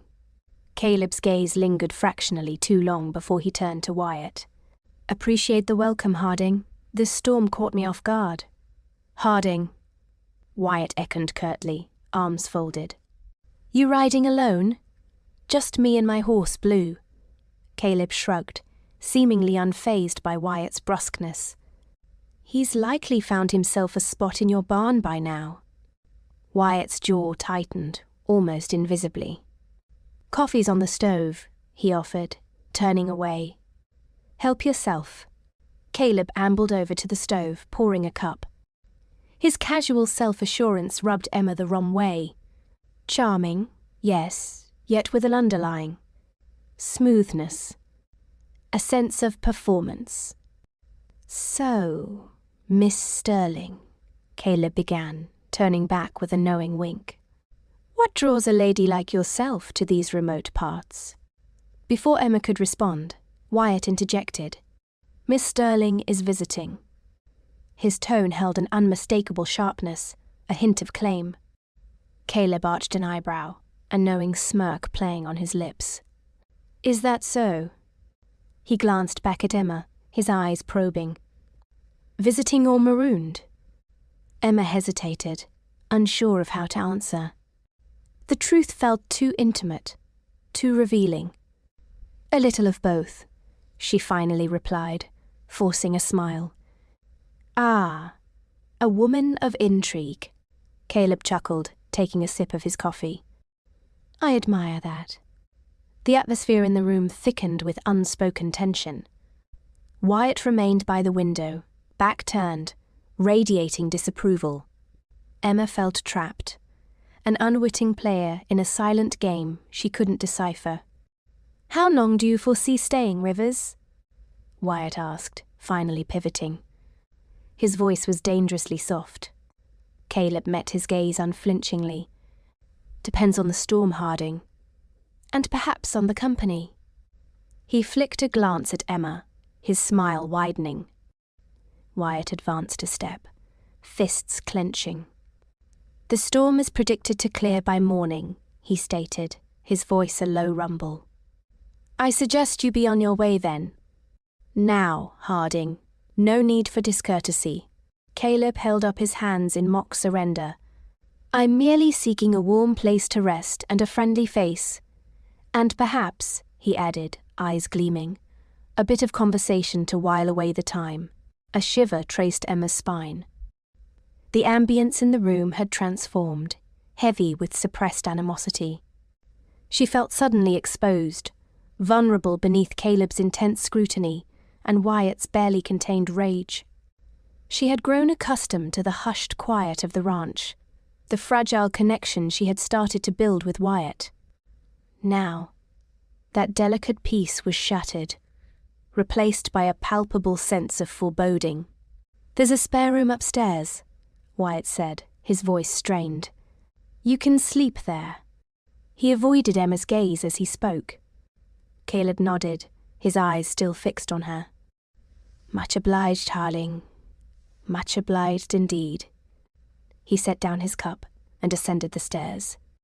Good night, Miss Sterling. I have a feeling we'll be seeing more of each other. As Caleb disappeared, Emma turned to Wyatt, heart pounding. What was that all about? She whispered. Wyatt remained silent, staring at the empty staircase. Finally, he faced her, his expression unreadable. Just a cowboy passing through, he said tonelessly. Nothing to worry about. But Emma sensed the falsehood. There was more to it, something just out of reach. She looked at Wyatt, seeking reassurance, but his eyes were distant, shielded. The connection they had shared seemed to have evaporated, replaced by a wall of icy reserve. The fire crackled, yet its heat no longer touched her. The wind wailed outside, and for the first time since arriving at the ranch, Emma felt profoundly alone. Caleb leaned against the rough-hewn wall of the ranch house, a disarming smile playing on his lips as he watched Emma struggle to mend a tear in her borrowed woolen skirt. Allow me, Miss Sterling, he offered, his voice a smooth drawl that seemed to cut through the biting wind whistling outside. I've been known to wield a needle with surprising dexterity. Emma flushed, her cheeks already rosy from the cold seeping in around the poorly fitted windows. Oh, no, thank you, Mr. Rivers. I wouldn't want to impose.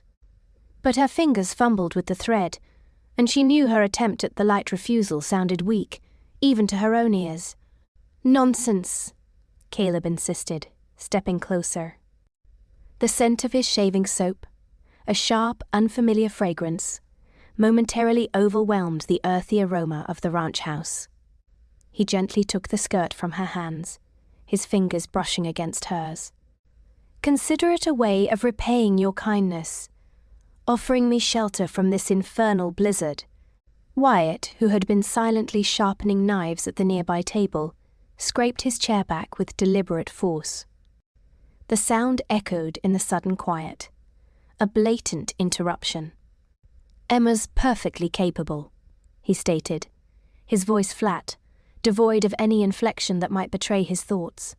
Caleb, unfazed, raised an eyebrow at Wyatt. Of course she is. But surely, a little assistance wouldn't go amiss, especially when offered with the best of intentions. He winked at Emma, his charm radiating like heat from a stove. Emma found herself caught between them, a pawn in a game she didn't understand. She looked from Caleb's open, inviting smile to Wyatt's guarded, unreadable expression. A strange tension crackled in the air, thick and suffocating. "Really, it's all right," she repeated, her voice barely a whisper. "I can manage." But Caleb had already threaded the needle, his long fingers moving with surprising grace. "There," he said, after a few deft stitches. "Good as new. Although," he added, his eyes twinkling, "a lady as lovely as yourself deserves finer garments than this old thing." Emma laughed, a nervous, breathy sound. "This old thing is keeping me warm," she retorted, trying to deflect the compliment. "And it's very kind of you to fix it." Wyatt stood abruptly, tossing the knife onto the table with a clatter. "I need to check on the livestock," he announced, his gaze fixed on some distant point beyond the window. He didn't look at Emma, didn't acknowledge Caleb's presence with so much as a nod. He simply turned and strode out into the storm, the door slamming shut behind him, rattling the window panes. The silence that followed was heavy, charged with unspoken words. Caleb watched her, a knowing glint in his eyes. "Seems we ruffled some feathers," he observed, his voice low. Emma busied herself folding the repaired skirt, avoiding his gaze. "Wyatt's just protective of his property," she said, the explanation sounding hollow even to her. "Is that all?" Caleb challenged softly. He stepped closer again, invading her personal space. "Or is there perhaps something more between you two?" Emma's breath caught in her throat. The question hung in the air, daring her to answer honestly. She didn't know the answer herself. Was there something more? Or was it simply the shared trauma, the isolation, the desperate need for connection that had created this illusion of intimacy? I don't know what you mean," she stammered, finally meeting his gaze. Caleb smiled, a slow, predatory smile that sent a shiver down her spine. "I think you do," he murmured. "And I think you're wondering if you've made the right choice." He moved closer still, until she could feel the warmth of his breath on her cheek. "Don't worry, Miss Sterling," he whispered. "I'm sure I can help you decide." Emma took a step back, a knot of anxiety tightening in her stomach. Caleb's charm, which had initially seemed so appealing, now felt suffocating, manipulative. She suddenly longed for the stark honesty, the gruff simplicity of Wyatt. Even his silence felt safer than Caleb's honeyed words. I need some air," she said, turning towards the door. Caleb didn't try to stop her, but his voice followed her as she crossed the room. "The storm's getting worse, Miss Sterling. Be careful out there. Some things are more dangerous than a blizzard." Emma ignored him and pushed open the door, stepping out into the swirling white chaos. The wind howled around her, tearing at her clothes, stinging her skin. She stumbled through the knee-deep snow, blindly following the faint outline of the barn in the distance. She needed to get away, to clear her head, to escape the suffocating atmosphere inside the ranch house. She found Wyatt in the barn, tending to a mare about to foal. The air was thick with the smell of hay and manure, a stark contrast to the perfumed air inside. He didn't acknowledge her presence, didn't even glance in her direction. He simply continued his work, his movements deliberate and efficient. Emma stood in the doorway, shivering not just from the cold, but from the raw emotion swirling inside her. She wanted to say something, to explain, to apologize for the tension she had unwittingly caused. But the words caught in her throat, choked by a mixture of fear and confusion. Finally, Wyatt spoke, his voice low and gravelly. "You shouldn't be out here," he said, without turning around. "It's too dangerous." "I know," Emma replied, her voice trembling. "But I needed to get away." He paused for a moment, then slowly turned to face her. His eyes, usually so guarded, were filled with a flicker of concern. "What's wrong?" he asked, his voice softer than she had ever heard it. Emma hesitated, unsure how to articulate the turmoil raging inside her. It's Caleb," she finally managed to say. He's making me uncomfortable." Wyatt's jaw tightened, his eyes narrowing. "How so?" he asked, his voice hardening again. Emma wrapped her arms around herself, trying to ward off the chill. He's very forward," she explained. "He's flirting, and I don't know how to handle it." Wyatt took a step towards her, his presence suddenly overwhelming. "You don't have to handle it," he said, his voice low and dangerous. "I'll handle it for you." Emma looked up at him, her heart pounding in her chest. There was a raw intensity in his gaze, a possessiveness that both frightened and thrilled her. In that moment, she knew that whatever fragile connection they had forged in the isolation of the blizzard was about to be tested in ways she couldn't have imagined. The arrival of Caleb had not only disrupted their peace, but had ignited a silent competition, a battle for her attention that threatened to shatter the delicate balance of their newfound world. A palpable unease seized the room as Emma rushed in, soot dusting her face, her complexion ashen. "Grandmother's locket. Vanished." Her voice quivered, a raw tremor that even Wyatt, usually an impassive soul, couldn't ignore. He straightened from his rifle, gaze laser-focused. Caleb, melody on a guitar scavenged from somewhere, stilled his strumming, a crease marring his brow. "Vanished? Explain." Wyatt's voice, a resonant baritone, held a sharp edge. He closed the distance to Emma, a bulwark against her escalating panic. "It was on the nightstand, beside my book," she rushed, words tripping over themselves. "I went to put it on this morning, and it's simply gone." The locket, a delicate silver tracery containing a miniature portrait of her grandmother, represented one of the few tangible reminders of her former life, a life that now felt light years away. Its disappearance tore at wounds she struggled to keep closed. Wyatt's eyes swept the surroundings, absorbing every detail. "When did you last see it?" Emma's mind raced. "Yesterday evening, I believe, before dinner. I recall admiring it, struck by the resemblance." She spread her hands, defeated. "Wyatt, it's irreplaceable." Caleb, observing the exchange with a carefully blank affect, interjected, "Perhaps misplaced, Emma. These old houses are notorious for devouring small items."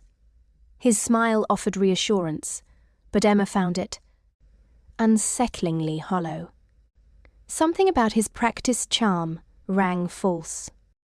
Wyatt brushed past Caleb's comment, his attention unwavering on Emma. "We'll comb the room," he declared, resolve hardening his features. "Caleb, assist us." They embarked on a methodical search, verging on compulsive. Each cushion overturned, the rug edges lifted, even the fireplace inspected. The locket remained elusive. A sense of foreboding settled over the room, thick with unspoken suspicions and mounting apprehension. Emma watched as Wyatt meticulously sifted through her travel bag, his calloused fingers surprisingly gentle amidst her delicate silk scarves and dog-eared novels. "It's not here," Wyatt concluded, his tone devoid of inflection.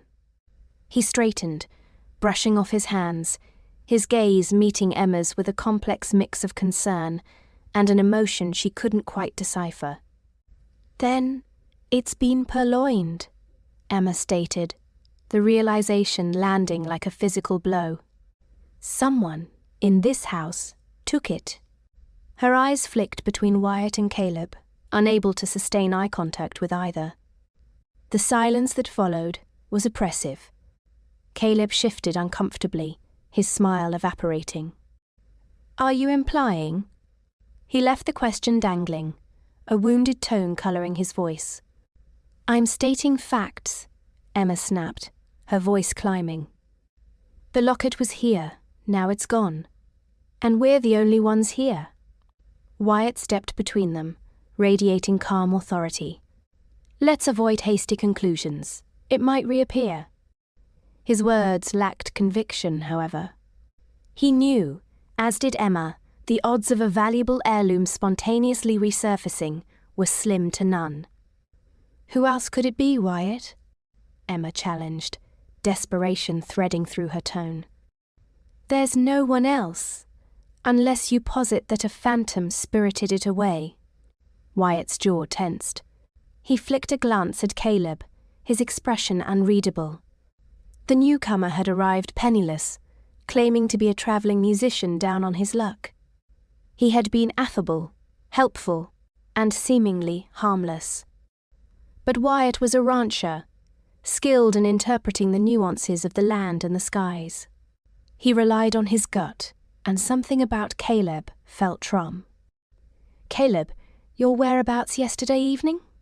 Wyatt inquired, his voice stripped of all warmth. Caleb's eyes widened in exaggerated surprise. "Why, I was right here, engaged in a card game with you. Surely you recall." He offered a disarming grin, but Wyatt didn't reciprocate. "Before that," Wyatt persisted, his gaze unwavering. "Prior to the card game." Caleb hesitated for a heartbeat, a flicker of something indecipherable flitting across his features. "I was exploring the ranch, appreciating the scenery. A stunning property, Wyatt." Emma watched the exchange, her heart hammering. She didn't truly know Caleb. He had been nothing but pleasant to her, but pleasantness could be a facade. And the thought of him pawing through her possessions, stealing something so emotionally resonant, it sent shivers down her spine. "Exploring? Amidst a blizzard?" Wyatt questioned, skepticism lacing his tone. "A rather peculiar choice, wouldn't you agree?" Caleb's smile wavered. "I needed some fresh air. The house felt rather stuffy." He ran a hand through his hair, his movements suddenly twitchy and agitated. "Did you notice anything out of the ordinary?" Emma whispered, her voice barely audible. "No," Caleb replied too quickly perhaps. "Nothing at all." The atmosphere in the room thickened to an almost unbearable density, a suffocating shroud of suspicion and distrust. Emma looked from Wyatt to Caleb, her thoughts swirling. She was marooned in a remote ranch house, in the teeth of a blizzard, with two men, one of whom she now suspected of theft. The nascent warmth she had begun to feel for Wyatt, the fragile bud of hope she had nurtured, seemed to wither and die, replaced by a cold, hard knot of fear. Wyatt closed the distance to Caleb, his eyes narrowing to slits. "I suggest you allow us to examine your belongings," he rumbled, his voice a low growl. "Purely to allay any doubts." Caleb recoiled, his face reddening with indignation. "Are you accusing me? After I've been treated as a welcome guest under your roof? Consider it a mere formality," Wyatt countered, his voice unwavering. "Unless you have reason to object." The two men locked eyes, a silent clash of wills, their animosity a palpable current in the air. Emma watched, her heart aching with a dull throb. The refuge she had found at Wyatt's ranch was morphing into a prison, and the tempest raging outside seemed almost preferable to the storm brewing within these walls. "A pretty woman like yourself, alone out here, must be difficult." Caleb's voice, slick as oiled leather, carried an undercurrent that prickled Emma's skin. He leaned against the barn's doorway, his gaze lingering on her as she groomed the mare, an unnerving familiarity in his eyes. The air, thick with the aroma of hay and equine musk, suddenly felt like a vise. Emma stilled her hand. The rhythmic whisper of the brush against the horse's coat faded, replaced by a weighty silence. She met Caleb's stare, a flinty edge in her own. "Difficult how?" she inquired, her tone betraying none of the discomfort she felt. A low chuckle rumbled from him, echoing within the barn's vast interior. "Let's just say, a woman blessed with your attributes isn't typically left to navigate life solo.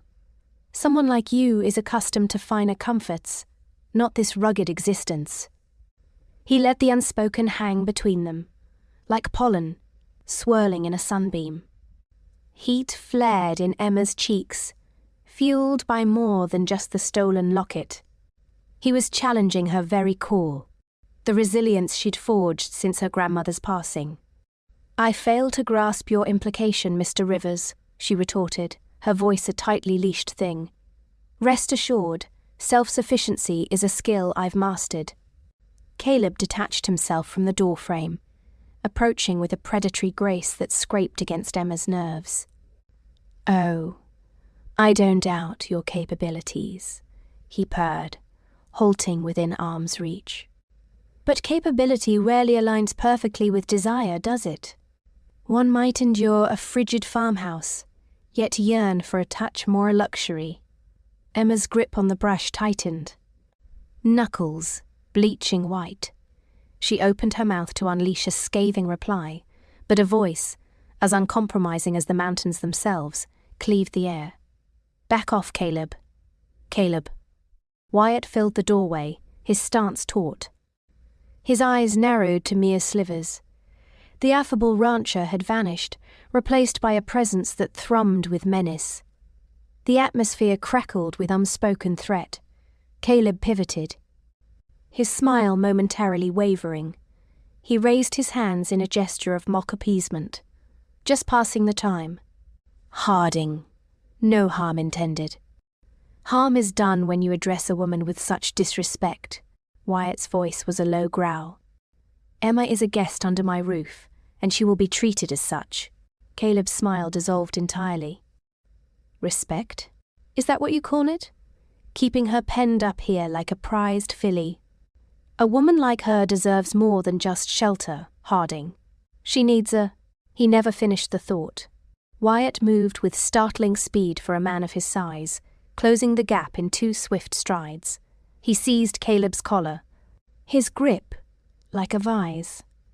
"You will not speak of her in that manner," he ground out, his face inches from Caleb's. "She possesses more integrity in her smallest finger than you do in your entire being." Caught off guard by the sudden assault, Caleb stumbled backward. "Easy, Harding. No need to get your hackles up. I meant no offense." But there was a flicker of something else in his gaze, a silent admission that he'd meant every poisonous word. "You insulted her. You insulted my home, and you insulted me." Wyatt spat, shoving Caleb away with force. "Get off my land before I throw you off it." Caleb straightened his shirt, his eyes hardening. "You think you can dictate to me, Harding? This isn't your private kingdom." "It is while you're on my property," Wyatt snapped, his voice edged with steel. "I'm telling you to leave. Now." Caleb's jaw clenched. He flicked his gaze between Wyatt and Emma, his expression a toxic blend of rage and resentment. "Fine. Fine." He spat, dripping with sarcasm. "Have it your way, but don't come crawling when you realize the depth of your mistake." He turned to depart, but as he passed Emma, he leaned close, his voice a sibilant whisper. "He can't shield you from everything you know, especially not from yourself." A shiver traced its way down Emma's spine, despite the barn's warmth. She watched as Caleb slunk away, swallowed by the approaching twilight.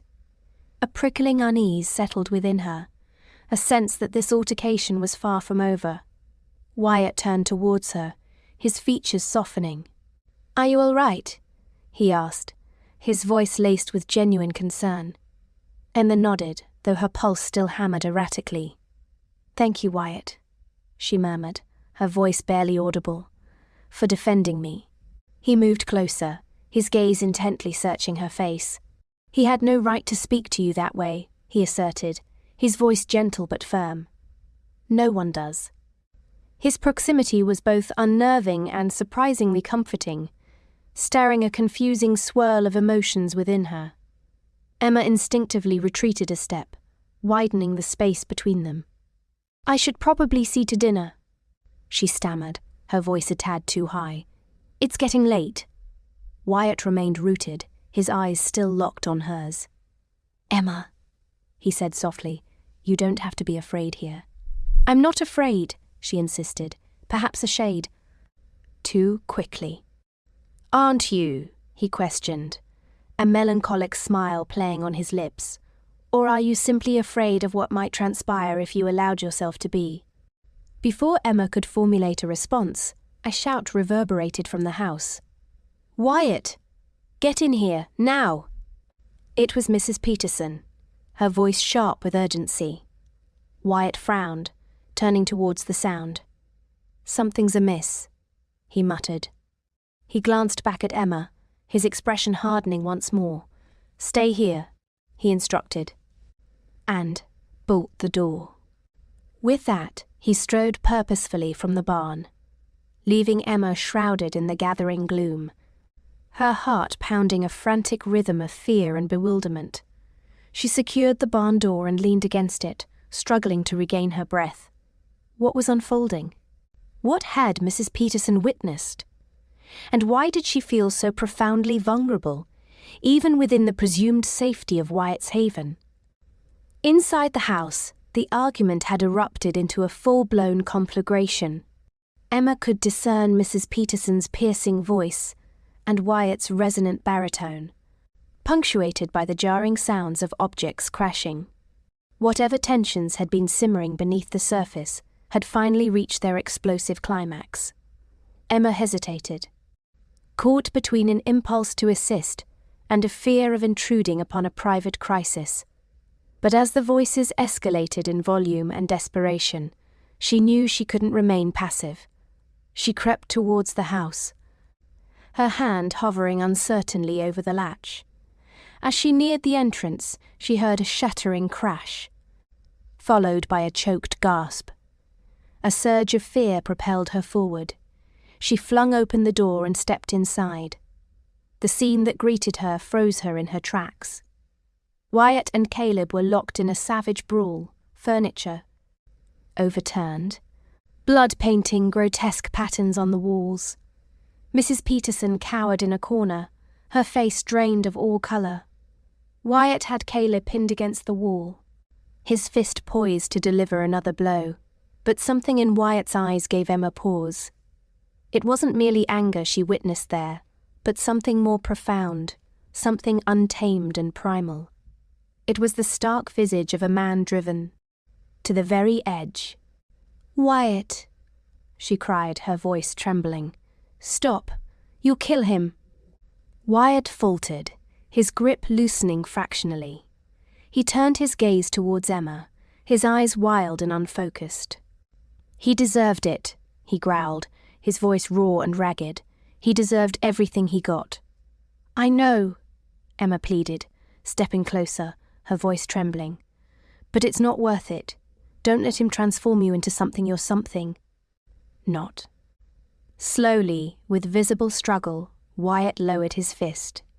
He released Caleb, who crumpled to the floor. Fighting for breath, Wyatt stumbled backward, his chest rising and falling rapidly, his eyes reflecting a turbulent mix of rage and remorse. Emma hurried to his side, clasping his hand in hers. His skin burned, his muscles rigid. She looked up at him, her heart twisting with a disorienting blend of fear and admiration. He had defended her honor, risking everything in the process. But at what cost? And what awaited them now? The silence was different this morning. Not the suffocating stillness of recent days, but a charged quiet, a reservoir of contained energy. Emma stirred, a hesitant ray of sun probing the gap in the curtains. Yanking them open, she was met with an incandescent world, snowdrifts sculpted by the wind into fantastic formations, adorned the land. Trees, now intricate frameworks of ice, glittered like jeweled lace. The storm had passed, leaving the ranch isolated. Towering drifts blocked any passage, rendering the roads impassable. Trapped. Found Wyatt at the stove, a percolator gurgling softly. He didn't acknowledge her entrance, merely nodded toward a mug. Exhaustion lined his face, etching deeper grooves than she recalled. The altercation with Caleb had exacted its toll, not key. Just on his still tender knuckles, but on his very essence. He seemed distant. "It's breathtaking," she offered, breaking the oppressive air. "So it is," he conceded, his tone devoid of inflection. He poured her coffee, the bold scent weaving through the kitchen.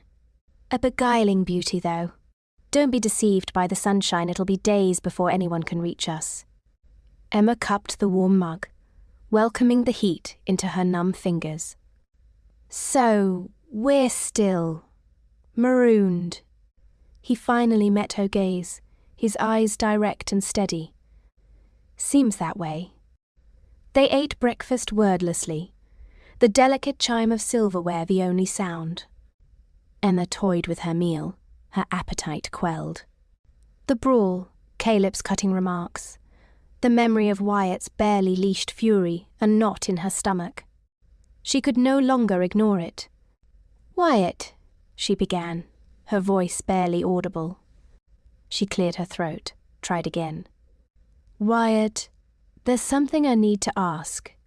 He stilled, fork suspended. He remained silent, watchful, as if anticipating a blow. "The photograph," she stated, the word hanging between them like a fragile ornament. "The one in your room." His jaw tensed. He placed his fork down, the sound amplified in the stillness. He pushed his plate aside, his appetite vanished. "What about it?" he inquired, his voice carefully even. "Who is she?" He didn't reply at once.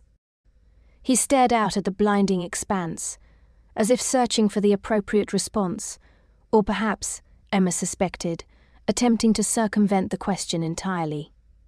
"Her name was Sarah," he finally said, his voice a hushed murmur. Emma waited, her heart drumming against her ribs. Sarah. A name laden with untold significance. "She was my wife." The words struck her with staggering force. Wife. A possibility she hadn't entertained. She'd pictured a sweetheart, a youthful infatuation, but a wife, everything shifted. "Was?" she managed, the word caught in her throat. He turned back, his eyes clouded with profound sorrow. "She passed away, several years ago." Emma was at a loss. She had pride, sought answers, and now confronted his grief. The air hung thick, pregnant with unspoken pain.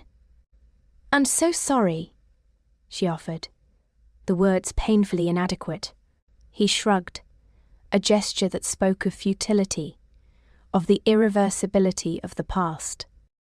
"It was a long time ago." But it wasn't, not entirely. It resided in the photograph, the lines etched on his face, his guarded demeanor a lingering shadow, a testament to a vanished life. "What happened?" she pressed, unable to restrain herself. She needed to understand. She needed to grasp the complexities of the man to whom she was drawn. He hesitated, his gaze shifting once more. He appeared to struggle, debating whether to expose his vulnerability. "It was an accident," he revealed at last, his voice tight. "A riding accident." She was thrown. Emma could almost see it, the rugged terrain, the sudden, unforeseen tumble. A shiver traced its way down her spine. "I tried to reach her," he went on, his voice a near whisper. "But I couldn't." The stark anguish in his tone was almost unbearable. Instinctively, Emma reached out and placed her hand over his. His hand was rough, calloused, yet she felt a tremor pass through him. He lowered his gaze to their joined hands, his expression intense. He didn't withdraw. "I loved her," he confessed, his voice thick with unshed tears. "More than life itself." Emma swallowed hard. She knew she could see it reflected in his eyes. And she realized, in that instant, that she was compelling him to reopen a wound that had never fully closed. "I know," she whispered. He looked up, his eyes searching hers. "Why did you ask?" She hesitated. How could she articulate the feelings swirling within her? The uncertainty, the fear, the burgeoning hope. How could she explain her need to understand his past, to comprehend his present, and perhaps envision a future? "Because," she replied finally, her voice trembling slightly, I needed to know who you were." He scrutinized her face, his expression inscrutable. He appeared to be seeking something, a truth, an answer to an unvoiced question. "And now you do?" he asked, his voice barely audible. Emma remained silent. She didn't know. She knew a sliver of him, a painful, heartbreaking fragment. But countless mysteries remained, concealed beneath the surface. He stood abruptly, severing their connection. He moved to the window, his back to her. "There's nothing left to know," he stated, his voice cold, detached. "It's all ancient history." But Emma knew that wasn't true. The past never truly vanished. It lingered, molded the present, casting a long shadow over what was to come. And she knew, with mounting certainty, that she couldn't simply walk away. She couldn't abandon him to his ghosts. "Wyatt," she said, rising and approaching him. "That's not true. There's always more to uncover." He didn't turn. He remained silhouetted against the luminous landscape, a solitary figure battling his private demons. Emma paused behind him, close enough to feel the warmth emanating from his body. She reached out, placing her hand tentatively on his shoulder. "Tell me," she urged, her voice gentle yet firm. "Tell me everything." He remained motionless for a long moment, his body coiled, unyielding. Then, slowly, he turned, his eyes brimming with a complex mix of pain, vulnerability, and something else, a flicker of hope. "It's a long and twisted tale," he said, his voice raspy. "I have time," Emma responded, her gaze unwavering. And as she looked into his eyes, she knew she wasn't merely inquiring about Sarah. She was inquiring about him, about his journey, about his heart. She was pleading for a chance to penetrate the barrier that encased him, to reach the man beneath the icy exterior. The stillness that followed Wyatt's confession pressed down like the heavy, snow-laden sky. The hearth fire offered a meager resistance against the pervasive quiet of the ranch. He kept his gaze pinned to the leaping flames, seeking solace or perhaps absolution in their dance. "Sarah?" he finally managed, the name a fragile echo. "She was my wife." A pang resonated through Emma. The photograph, the suppressed sorrow, everything aligned, painting a clear picture of the man before her. "Wyatt," she murmured. "I had no idea." Tentatively, she reached out, her fingers alighting on his rigid forearm. He recoiled, a subtle flinch that spoke volumes of internal barricades. "It happened a long time ago." The words scraped against the silence, sharp, and unyielding. "It doesn't alter anything. It redefines everything," Emma gently insisted, ignoring the sting of his withdrawal. "It clarifies your nature." Shadowed caution clouded Wyatt's gaze as he finally met her eyes. "And just how would you define my nature, Miss Sterling?" "Guarded," she stated, holding his stare. "As if any connection is a threat." A wry grimace twisted his mouth. "Perhaps experience has taught me to be." He broke free of her touch, rising. The firelight sculpted his features, deepening the furrows etched by years and grief. She was vibrant, brimming with life. Sometimes she favored horses over people. A mirthless chuckle escaped him. "A far superior rider than I could ever claim to be." He paused, visibly struggling with the memory.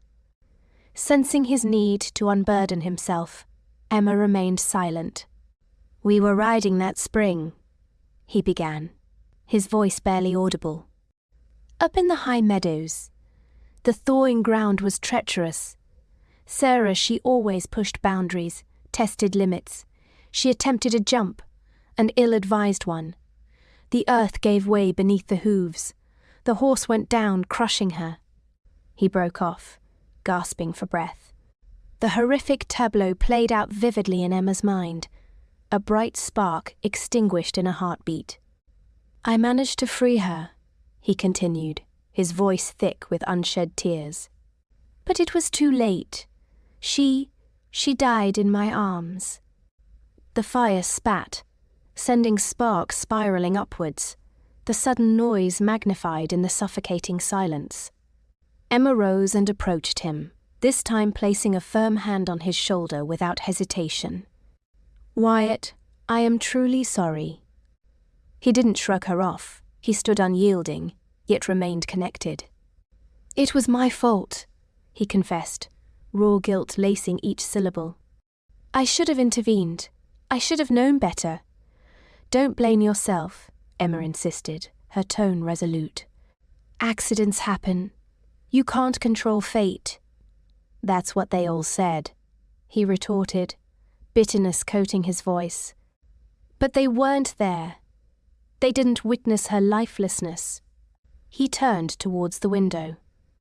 Outside, the storm mirrored the tempest within him. "After that, I simply couldn't.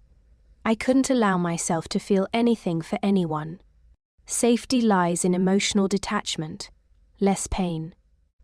Joining him at the window, Emma watched the wind savage the landscape.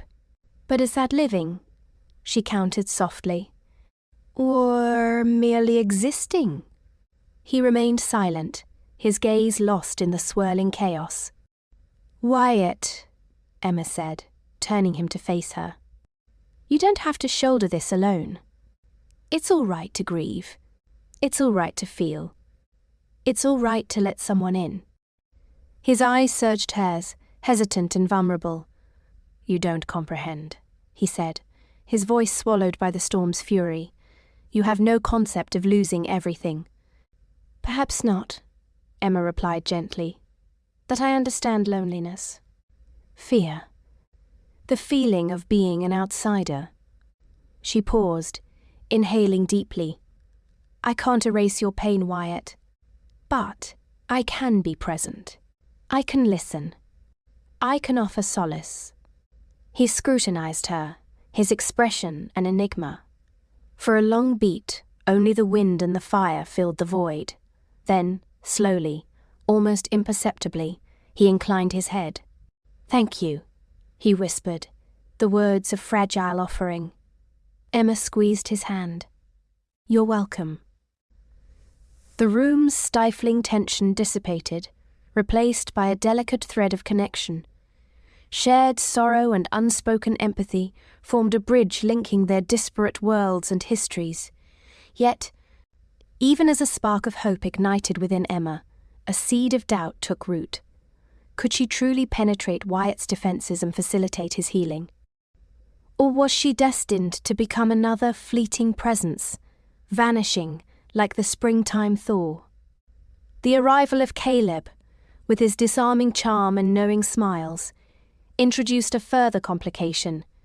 He exuded a lightness conspicuously absent in Wyatt, a carefree spirit sharply juxtaposed with the rancher's stoicism. Emma found herself pulled in two directions, drawn to both Wyatt's quiet strength and Caleb's magnetic confidence. Later that evening, as Emma assisted Wyatt with a meagre meal, she felt as if she were navigating treacherous terrain. Every gesture and word reverberated with unacknowledged emotions. "You seem preoccupied, Emma," Wyatt noted, his perceptive eyes missing nothing. "Just lost in thought," she parried, avoiding his gaze. "About everything." A flicker of understanding crossed his face. "Caleb." It wasn't a question, but an acknowledgement of the palpable tension. Emma sighed, admitting, "He's different." "Different how?" Wyatt's tone remained even, yet Emma sensed a subtle undercurrent, perhaps envy, in his expression. "Hazizi," she confessed, struggling to articulate her feelings. "He brings laughter. He isn't burdened by the weight of past sorrows." Wyatt gave a humorless bark of a laugh. "And I am." "Yes," Emma confirmed, turning to face him. "But that's also what defines you. Your fortitude, your resilience." "It's admirable, Wyatt."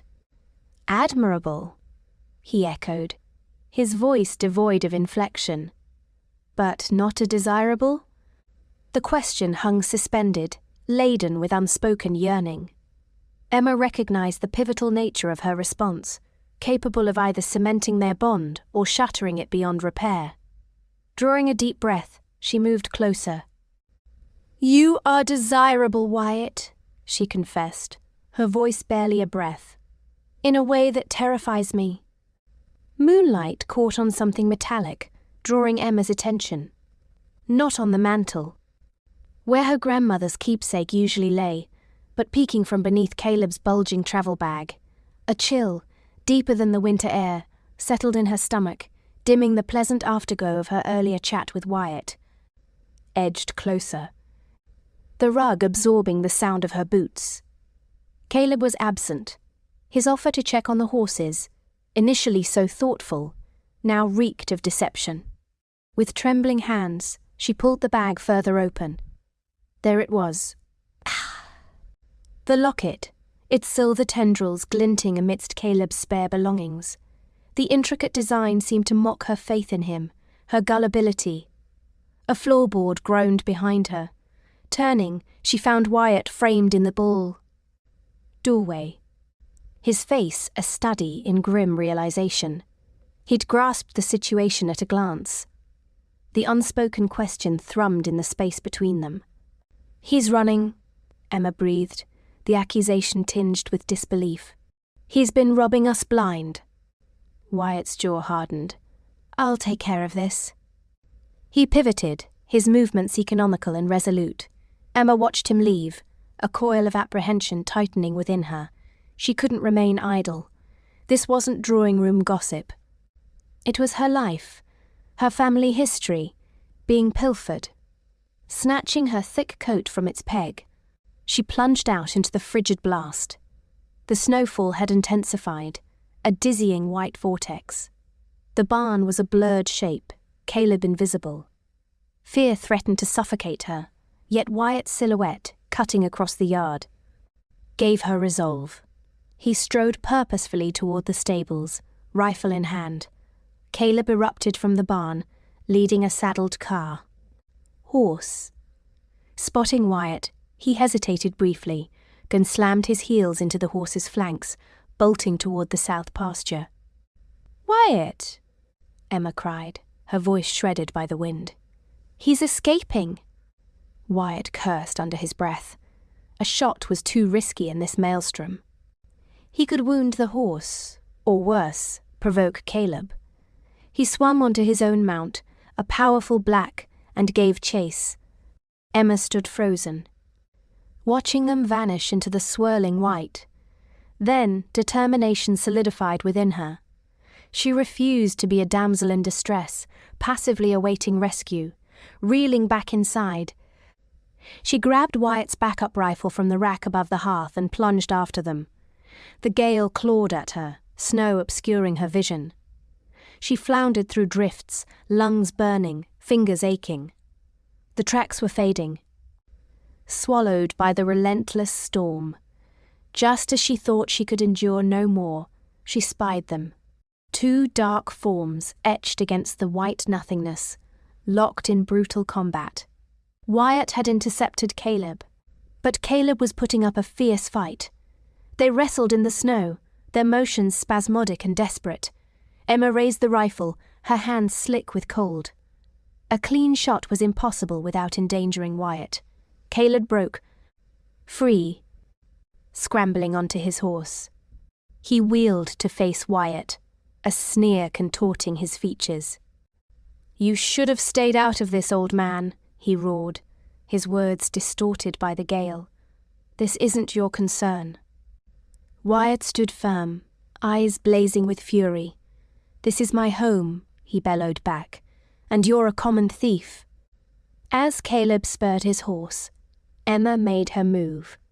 Not at Caleb, but at the horse's hooves. The rifle cracked, the report muffled by the storm's fury. The horse screamed and reared, unseating Caleb. He hit the ground hard, sprawling in the snow. Before he could rise, Wyatt was upon him, pinning him into the drift. Emma stumbled. Toward them, heart hammering. Reaching them, she saw Caleb glaring up at her, his face a mask of rage and desperation. "You!" he spat. "I thought you were different. I thought you'd understand." "Understand what?" Emma snapped, her voice trembling with anger. "That betraying hospitality is acceptable. That violating trust is permissible?" Caleb's bravado crumbled, revealing a flicker of something resembling shame. I needed money," he mumbled. "I'm in debt." Wyatt tightened his grip. "That's no excuse for your actions." He turned to Emma, his expression a mix of worry and an emotion she couldn't quite place. "Are you hurt?"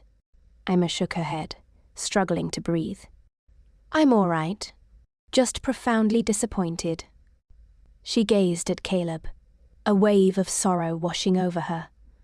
She had invested faith in him, glimpsing potential beneath the surface. Now, she beheld only a desperate, broken man. "Take him to the house," she instructed Wyatt, her voice strained. "We'll decide what to do in the morning." Wyatt nodded, horning Caleb to his feet. They trudged back toward the ranch, Wyatt leading Caleb's horse, Emma walking beside them, rifle slung across her shoulder. The blizzard persisted, but seemed somehow less menacing now. The pretender exposed, the betrayal laid bare. And in the storm's heart, a fragile bond had grown, forged in peril and shared comprehension. Back at the ranch, Wyatt confined Caleb to a storage room. The silence in the main room was profound, punctuated only by the snapping fire. Emma sat stiffly on the sofa, clutching her grandmother's locket. Wyatt sat opposite, his gaze intense. "Why, Emma?" he asked softly. "Why risk your life to pursue him?" Emma raised her gaze, her eyes reflecting exhaustion and defiance. "Because it was right," she answered simply. "And because I wouldn't let him walk away with it." She paused, adding quietly, "And perhaps I needed to prove to you that I'm not as fragile as he seemed to think." Wyatt's expression softened. He reached out, taking her hand in his touch a warm anchor. "I never considered you fragile, Emma," he said gently. "Only vulnerable, and I felt compelled to protect you." "I don't crave protection," Emma countered, her voice steady. "I need a understanding, and Perhaps a little assistance. Wyatt squeezed her hand, his eyes radiating a warmth that banished the lingering chill of the storm. Then that's precisely what I'll offer, he vowed, whatever you require. In that instant, surrounded by the howling wind and swirling snow, Emma knew she was no longer simply a city dweller marooned in the wilderness. She was a survivor, a combatant, and perhaps, at long last, she was discovering a place to truly belong. A blush of dawn coloured the alpine landscape as Emma fastened her satchel. Inside the cabin, the familiar blend of pine wood and embers clung to the air, a scent that had burrowed its way into her affections, now stirring a profound sense of belonging. She smoothed the worn leather, a tactile link to the life she was on the cusp of leaving, a life that suddenly felt muted. Wyatt stood sentinel by the window, silhouetted against the growing light. Since Caleb's departure under guard the previous night, silence had been his constant companion, a silence more potent than any condemnation. Emma felt his steady gaze, an unspoken weight, yet she couldn't interpret the tempest within his gaze. Was it relief at her impending exit, or something deeper, a hope she barely dared acknowledge? The stage should arrive within the hour, he finally rasped, his voice like shale grating against stone. Unable to meet his eyes, Emma merely nodded. "Thank you, Wyatt," she whispered, her voice a fragile thread against the fire's murmur. "For everything." He turned, his expression an inscrutable mask. "You're welcome," he replied, the words clipped and impersonal. The ensuing hour stretched, an expanse of strained quiet, broken only by the grandfather clock's measured cadence.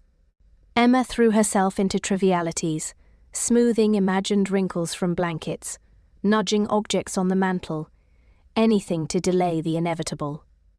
The distant reverberation of the stagecoach shattered the stillness, a knell in Emma's stomach. Time to go. The satchel felt leaden in her grasp as she lifted it. Wyatt trailed her onto the porch, where the keen morning air nipped at her cheeks.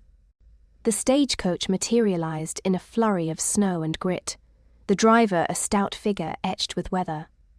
He descended, extending a rough hand. "Mornin', ma'am," he greeted, his voice blunt. "Ready for civilization again?" Emma offered a wan smile. "As ready as I'll ever be, I imagine." She moved toward the conveyance, her pulse a frantic drum. But as she reached for the door, an invisible anchor held her fast. Her gaze returned to Wyatt, who watched her from the threshold, arms folded. An unfamiliar vulnerability flickered in his eyes, a mirror to her own turmoil. "Wyatt," she breathed, her voice trembling on the edge of audibility. "I." The words died, strangled by a sudden flood of emotion. She longed to express her gratitude, her admiration for his strength and gentleness, her burgeoning affection, but mere words felt inadequate, incapable of capturing the burgeoning feelings. He descended the porch steps, his movements unhurried, resolute. He halted a few feet away, his gaze searching hers. "Emma," he murmured, his voice a low thrum. "Don't go." The plea hung between them, charged with unspoken need. Emma's breath hitched. "What?" she whispered, scarcely trusting her ears. He closed the distance. "I don't want you to leave," he repeated, his tone firmer now. "I know this isn't the life you envisioned, but I can't picture this place without you anymore." He reached out, his calloused hands framing her face, his touch sending a jolt through her. "Words fail me, Emma," he confessed, his eyes filled with a raw sincerity that melted her resistance. "But I need you to understand I think I'm falling for you." Tears welled in Emma's eyes, tears of relief, of elation, of incredulity. She had entertained the fantasy, yet never truly believed it possible. "Oh, Wyatt," she murmured, her voice thick with emotion. "I think I'm falling for you too." A theatrical cough shattered the intimate spell. "Mom, with all due respect," the driver drawled, impatience dripping from his voice. "Are you boarding or not? I haven't got all day." Emma glanced from Wyatt to the coach, her heart a battleground. On one side lay the familiar, the comfort and security of her former life. On the other stood Wyatt, this taciturn rancher who had somehow laid claim to her heart, and this wild landscape that had awakened a dormant spirit within her. She closed her eyes, drawing a deep breath, seeking clarity. This was the crossroads, she realized. The moment to choose between the life she knew and the life she was destined for. She opened her eyes, meeting Wyatt's gaze, her heart flooded with a certainty she had never known. "Tell him to leave," she declared, her voice unwavering. Wyatt's eyes widened, then softened into a tender smile. He turned to the driver. "You heard the lady," he stated, authority ringing in his tone. "She's staying put." The driver muttered a curse under his breath before climbing back aboard, cracking the whip with a flourish. The horses lunged, the stagecoach vanishing in a cloud of snow. Emma faced Wyatt, her heart brimming with joy. "I'm staying," she affirmed, her voice charged with emotion. "I'm staying with you." He drew her into his embrace, holding her tight. "Are you sure, Emma?" he questioned, his voice tinged with concern. "This won't be easy. Life out here is harsh, and I have little to offer." She gazed up at him, her eyes radiant. "I don't care about easy," she countered, her voice firm. "And you offer me more than you realize, Wyatt. You offer your heart, and that's all that matters." He kissed her then, a deep, soul-stirring kiss that sealed their bond. Standing there, embraced amidst the snow-laden wilderness, Emma knew she had made the right choice. She had chosen love, she had chosen adventure, she had chosen a life as untamed as the man in her arms. She had chosen her destiny. The wind shrieked around them, but for the first time since the accident, Emma felt truly secure, truly at peace. The tempest raged, but within the haven of Wyatt's embrace, she had found sanctuary, not only from the storm outside, but from the long simmering storms within her own soul.